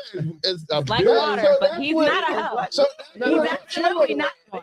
that's what matures. The quality she said is right. Now for a dude That that, stuff matures as you grow. yeah, But beauty is beauty. Women are Yeah. beautiful Right. from Yeah. young to older. exactly. You know what I'm saying? That so, Right, but I guess what she's saying is like the man, and correct me if I'm wrong, like the man who has evolved in all these areas wants a woman who has evolved that same way, but he wants her to look like A certain way. Instagram model. model. When if she is evolved in those ways, then 9 times out of 10, she don't look like that. Like, because you don't I would look say this. like how you looked when you was 20. I think generally speaking, right? I think there are, because I don't want to like, I've had this conversation with a man before, right? And so what he reminded me was like, nah, it's bad bitches that got all the shit you want. Like, That's For true. sure. Like- For like- sure. like women act like you can't have everything. You Yeah. can, in fact, have everything. That's true. It's definitely But- wild like that. And I don't want to discredit the fact that there are so many women who happen to be gorgeous and stacked like a motherfucker, Yeah. but also smart Yeah. and capable Yeah. with good jobs and investments and annuities doing their thing. Yeah. So I don't want to negate that. Mhm. We ain't never Right, know right, haters right. over here. First of all, I'm attractive. I don't have to be. Please, yeah, don't goddamn forget hater. that. Yeah. Be educated, I don't have to do ugly. that. Period. All right? We love everybody. We love How you doing? everybody. What y'all be doing? I love a bad bitch too. Don't do it. I ask How y'all anybody in doing? Throw Social. I love a bad bitch I too. don't know what. Oh, see, how's it go clock it? I don't have my nails. Oh, Yeah. you hit I don't that. have my nails Hit on, that. but That's yeah. what they make pocket. That's why Yeah. you know what it is. Yeah, they hit Yeah. this. But she don't. Oh, Yeah, no. I'm not doing No, I just Uh-uh. y'all be doing that. I don't even know what it means. He light skinned. You got to Oh let it go. my god. You know what they do. Why You know they what it different on mean? that Y'all be- side. I'm goofy, you know. I just find y'all stuff. Nah, Y'all be you doing just Drake, man. funny to me. You gonna tell me this nigga don't look like Drake? Seriously, Hell no. back it up for a I second. just Hell. said she called you. Look at this Hell nigga no. face. He definitely like so far gone. Look Just at missing the hot part. and guess what? This nigga used to have one of them too. I don't listen to that. Tell you something. I'm Show tell you me a something. picture. I never had no Let me tell you goddamn something. hot I'ma pocket. put that as the overlay Oh, over this my part of the God. video right here. You ain't say nothing but a word. And I'm gonna show you what the moon. I'm I trying to delete it never off had your a gram tonight. Let me go through this feed right quick and make sure he don't do Yeah, this. show me. Don't let her. If it is somebody This Photoshop, nigga had the ass move. Let me tell you something. Oh Nigga was on. I know. I can my god. be what I want to be. Face ass nigga. No, Yes, but he was. But it is women out here that has everything. Yeah, it's tons of women that have everything. There's a lot of But women out here. this is a numerical game. It's more like it's more women than men, right? Yeah. But the chances are that it's gonna be like. Here's the thing I think that men negate to understand, and we're not talking about like niggas that's used to getting women, right? This is a totally different conversation. We're talking about for you regular niggas, all right? Contrary to your popular belief, most of you are regular niggas, and you is not getting cheeks the way you think you are. So therefore, we talking to you, right? Yeah, This is for you. it's funny. You're welcome. Ain't busting Real down like life. you think, brother. The women who look like that attract a certain kind of man. You're not that. Yeah. Those women tend to attract men who are either men who are used to having women, whether they have money or not is irrelevant. This is another reason why y'all need to take y'all asses outside. There is this conversation around women that like, she only wants money. And yes, there are gold diggers that exist, but there are men like that too. It's Come tons on. of homosexual ass niggas with nothing to offer, nothing on the table, using women for what they have. And this is exactly the season where they be gassing y'all. Hold up, They need a place to son. stay. It's cold as shit, and also taxes coming up. He looking for something, big girl, and you need to know this nigga. Let me tell y'all something. Don't get this nigga your tax money this year. All right? I don't care how many of them babies that nigga get. Don't get this nigga your tax money this year. Invest that thing in an annuity. But moving on, right? There are tons of women who have it all. Those women tend to attract certain kinds of men, though, right? So just like the game is easier for niggas who used to getting women their whole life, the game is easier for women who have it all, at least on the surface. Now, everybody who is single might complain about the quality of the dating pool. You know what I'm saying? And it also depends on when you ask a person. So, like, you know, I would say for the women that has it all, the looks, money, whatever, I think they lowered their standards once they hit like an age. If they still single. Yeah, they're still single. Either still single or they have like kids, whatever, and they're at age.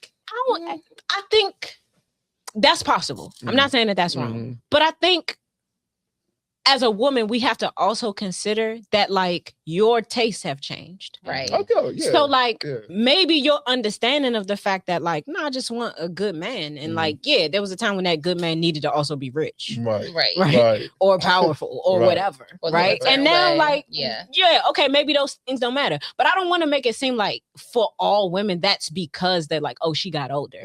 No, like do you think Bernice Burgos is 51 and still better than most of the bitches on Instagram right now. It depends on what your genetics is looking like, honestly.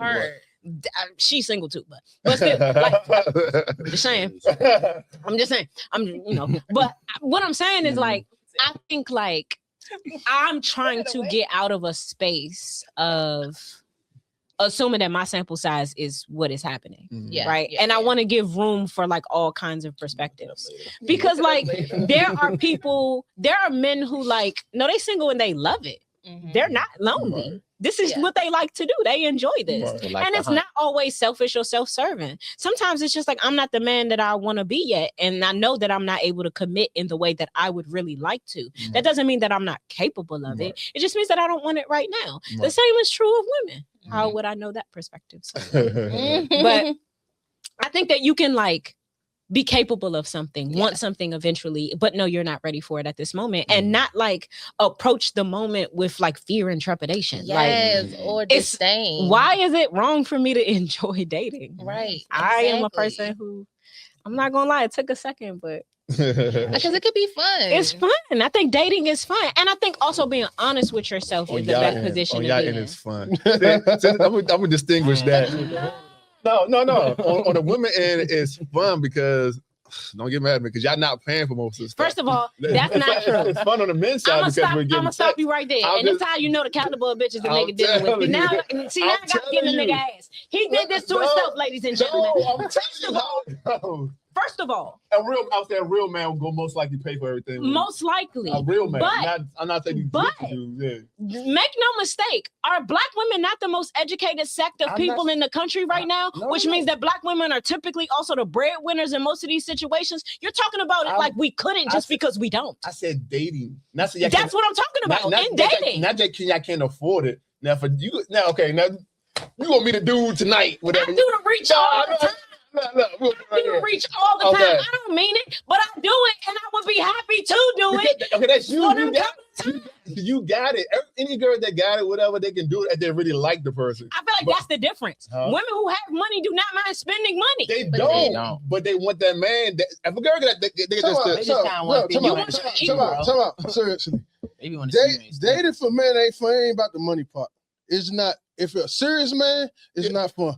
Oh yeah, So this is what I was about to go there. There you go, a serious man. It's not fun. Here we go. First of all, define a serious man. Serious man that's know his purpose and they build it, right? So when you got a purpose in your building, we ain't got time to be out here dating and having fun because I'm trying to build something. So when y'all's talking about village and no community, that's the problem because we just having fun. In order to have village community, we got to have families, and nobody want to have families, right? So everybody want to play and date and do this and the third, and we just slacking, and generations is wasting time. So that's what I mean about serious man. Okay. So if I was out here on the market, I don't not serious man. Shut up. Let a serious man go. Thank you. Get back, Chase. Thank you, Chase. Go ahead. Do your thing, brother. No, I'm just saying that aspect. A serious man. I'm just got saying. the demeanor of a serious man. This nigga just left the arcade. That's what I'm talking about. Go ahead, Chase. Tell him out, man. No, but I'm saying.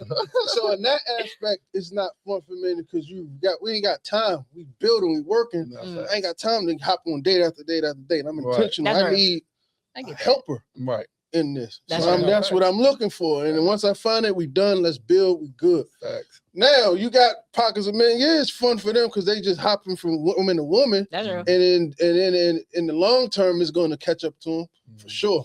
But I think that's unfair to Well, just say that that's that. I think that there are men who are just hopping from women to women. I think that there are men who like happen to be good people. They know that they're not ready for something right now, but they're preparing for that. I think so often men who know they're not ready get in something and they end up making a bunch of mistakes. No, that's real. That's genuine. But that's from a genuine person but one that's not ready, not really dating for real neither. That's Good true. man that's not ready.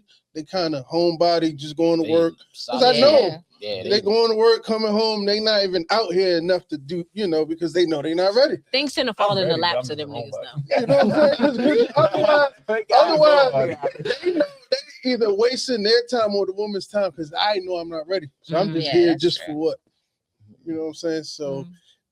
that was why I want to help you out with that. But it's also good to date to see who you vibe with more. But I just say just keep it honest and give people options. Like, hey, you're not the only person I'm talking to, but if you like to continue to talk, whatever, cool. If not, cool too. Now, of course, You think that was direction? huh? I just want to call that out. I think this is a great time to mention it. What? What you just said What? was a bunch of nothing. How? I mean, absolutely. You didn't Honesty? say a motherfucking thing in that spiel of bullshit. Honesty? And I think that's How? what a lot of niggas do. How? Now we get to the next point. That had no direction in it whatsoever. I was getting to the next If your point. job is This to live lead, show will be crazy. if your job is to lead, I was right? getting to the next What one. direction do you think you're I'm getting leading to in the with next that? point. Like if you want to date, but pick out the people that you want to date. Just tell the person or the people you're talking to, hey, I'm talking to other people. Now, of course, it's up to them or to the girl or the male to tell if I'm sleeping around. Dating and sleeping around is like two different things. So if you're sleeping around with multiple women or multiple men, if you want to disclose that, if they ask you, if you want to be honest, be honest. If you don't, that's on you. They'll come back on you in another way. But if you're serious about it, like, hey, just be honest with it. Give people options. If you don't give them options and it come back on you, whatever, bite. Now say, I'm gonna say me and you dating, whatever, or talking, whatever.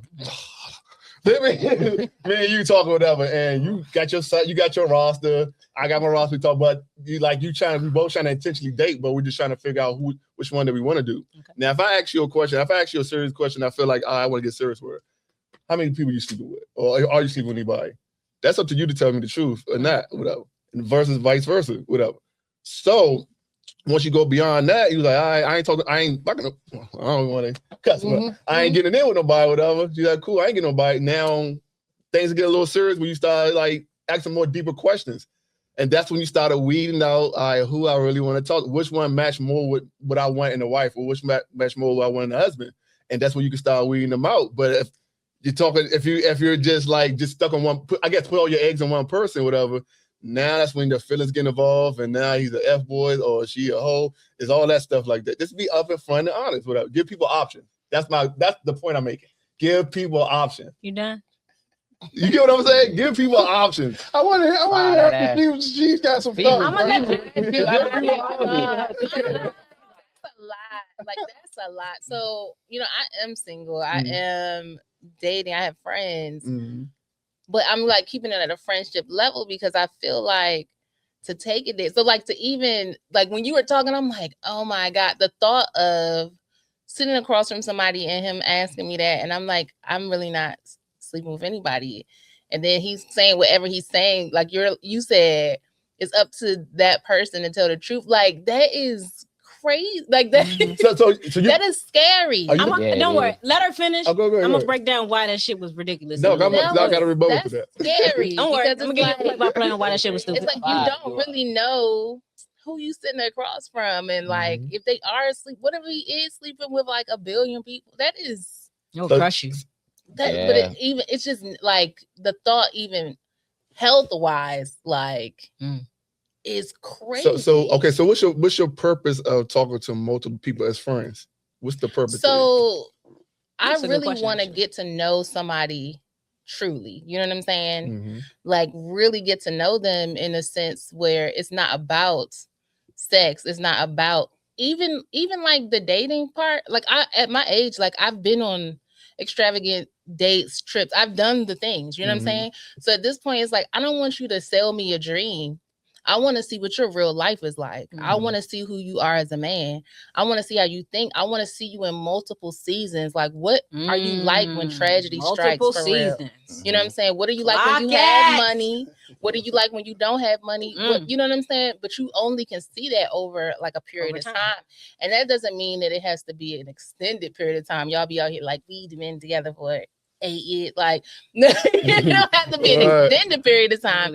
But you do need to see the person, because like I was in a situation, we were together for 1.5 years. I had known him for 3 years and we dated for 1.5 years before like a whole nother side of him popped up that I didn't know.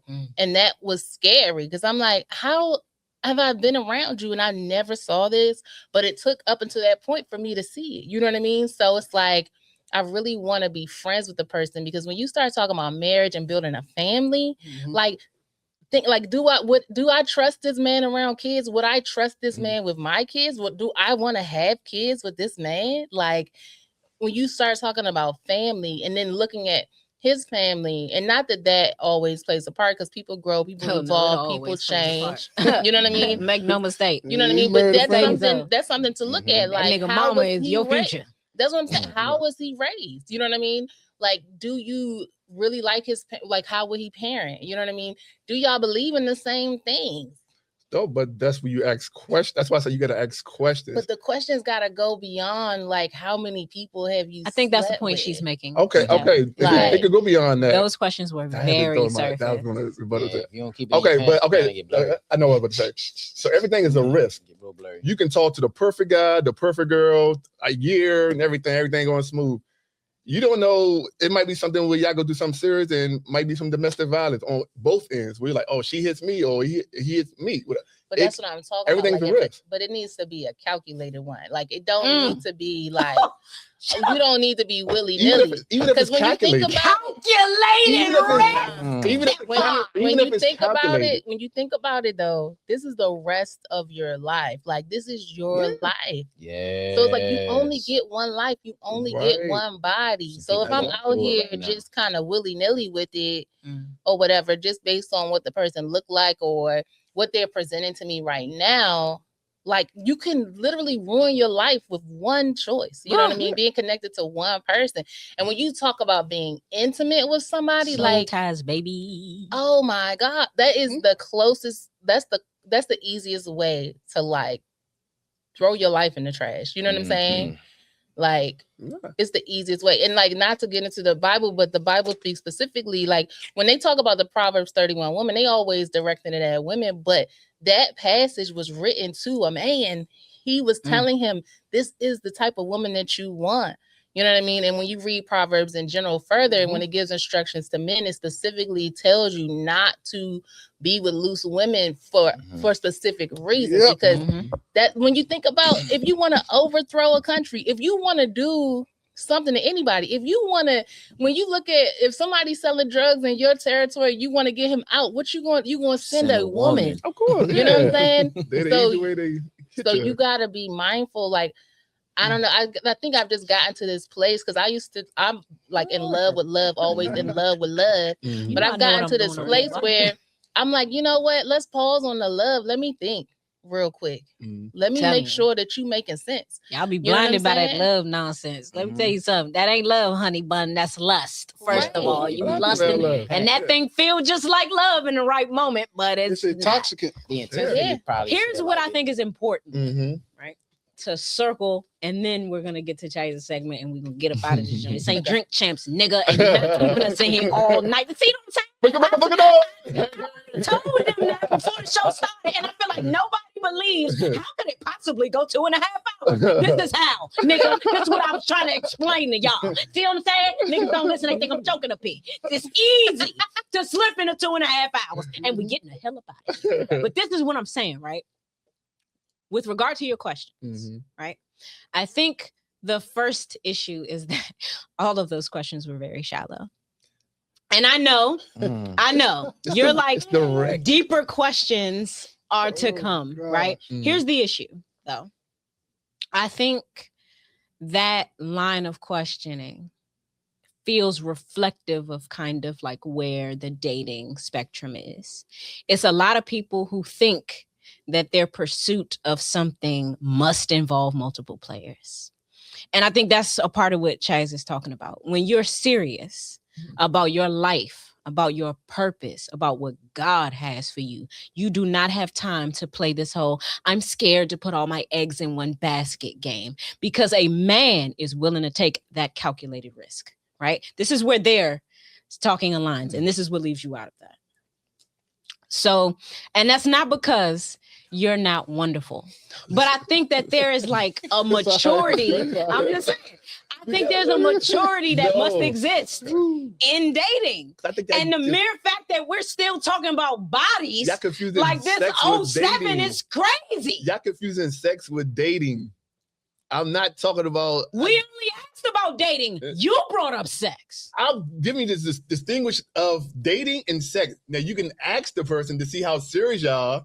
Like I said, it's up to them to tell you the truth or not, to see if you're gonna take this person serious. And The point is, you shouldn't be dating nobody you can't tell them for the truth. You said Yeah, basically when you're talking with a female, you're upfront saying, No, I'm dating other not- women. not up front. Like if it gets to that point, if you ask me, if you feel like okay, I like this guy a lot, or I like this girl a lot, let me start asking deeper questions. You can start like, what's your 5-year plan? Do you plan on having kids? How many kids you want?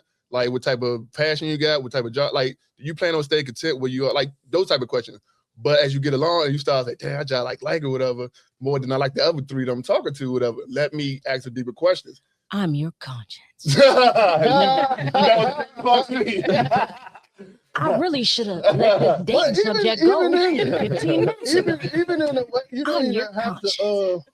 You really don't even have to ask those questions for real, because just the amount of time. I mean, you can Like, feel the energy if they I like, if they can like feel you. like Yeah, you can know if they you know like what you I'm or saying? not. We lock in, so Right. I could tell you ain't got time to deal with every people because you. It's not even about But liking. on, That's what I think. That's what you missing. At least that I'm saying. Mhm. It has nothing to do with people's like. It has to do with value. Yeah. People that value you value your time as well as they value their time. But you also So all of that, like, you also have a situation with a girl or a dude, either or. They might like you. Like, dang, this is the perfect guy. This is the perfect girl. But they also may have an ex that they just can't let go. you're not listening. Are you listening to me? What I just say? What was the difference in the word that I just said? What? The You value? just said like The value. again. Right. That's not Right. the same as No, value. because you can have the most value. You can be the most value. You can be MVP, most valued player or person, whatever. But they might have their heart might still be with that ex, whatever. nah, You I mean, missed it. This is crazy. I hear you. It sounds better when he comes out. Like that, be single. Now you know what? I hear you. Uh, But Too shallow for anything.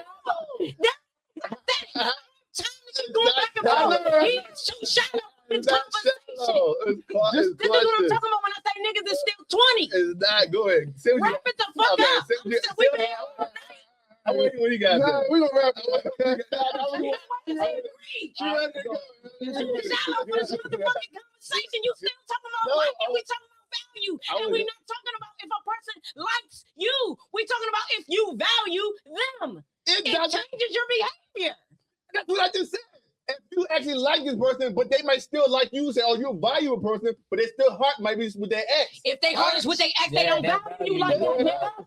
That's what They don't value. that's what I'm trying to say. Yeah, But if I would say that They because think that he's a great choice. because Oh, my bad. because if you him, Yeah.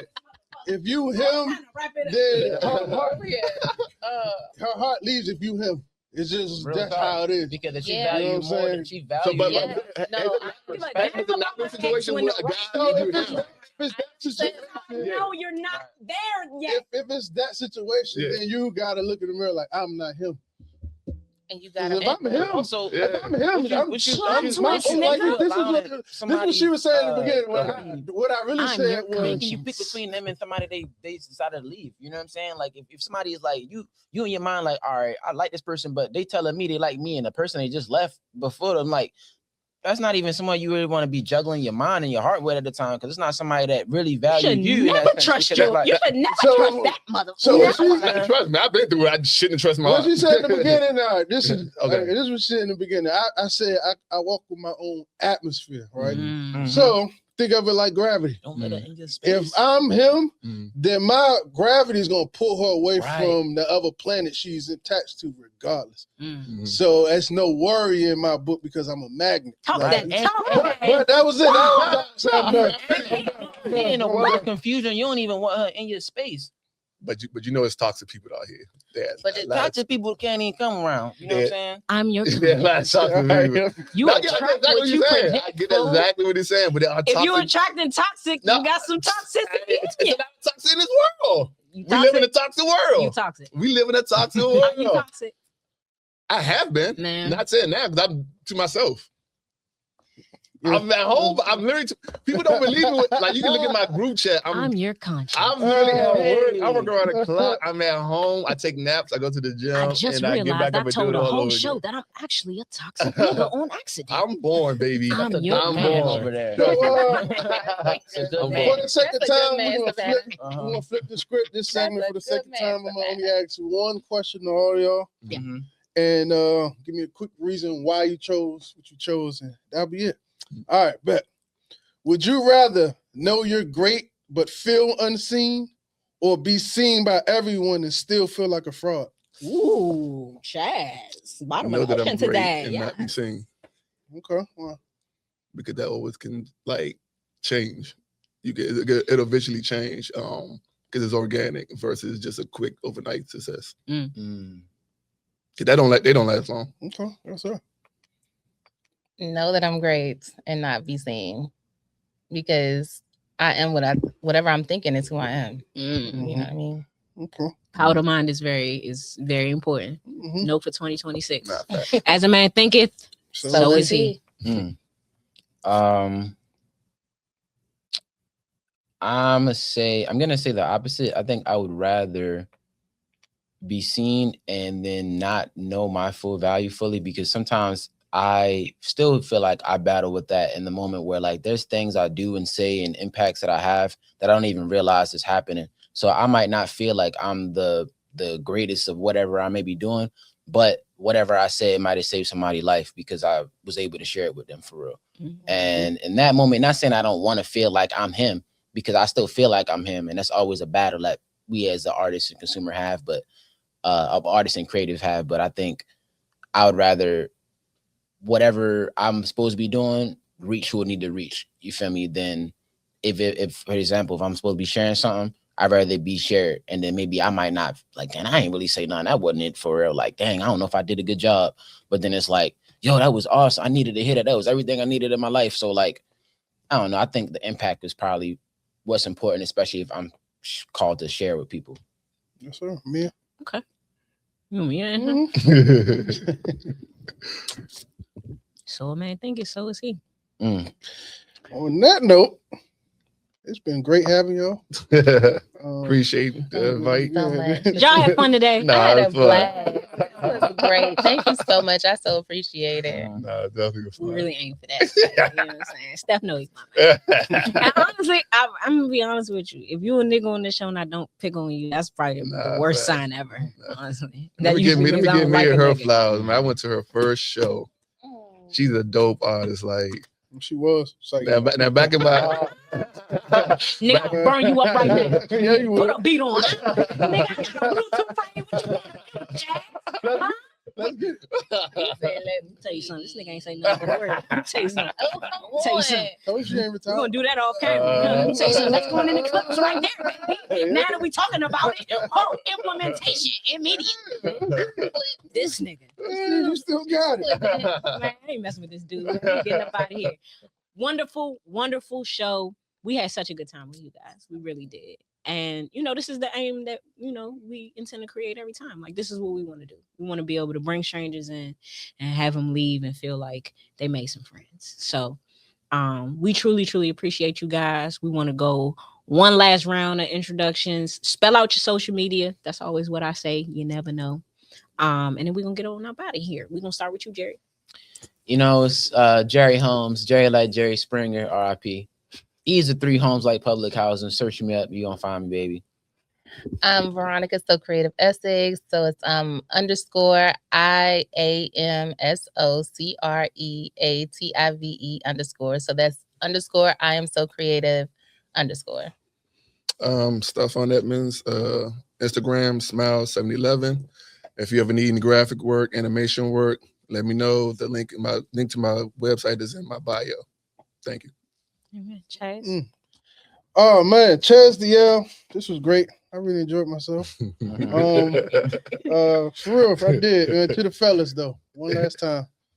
Scriptures say, sit yourself in heaven at once as it returns to a female. So we can't play with it because they can either be a heaven for you or hell for you. But that's all I'm gonna say. The Bird by the Door, that's still out. We moving that March 15th. Live show.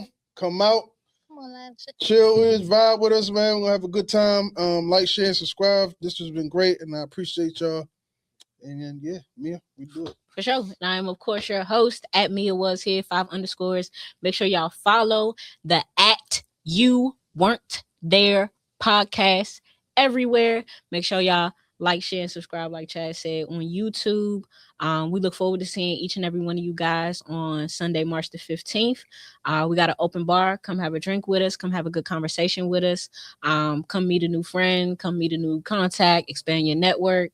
And we love you guys. We appreciate you. And we'll see y'all next week.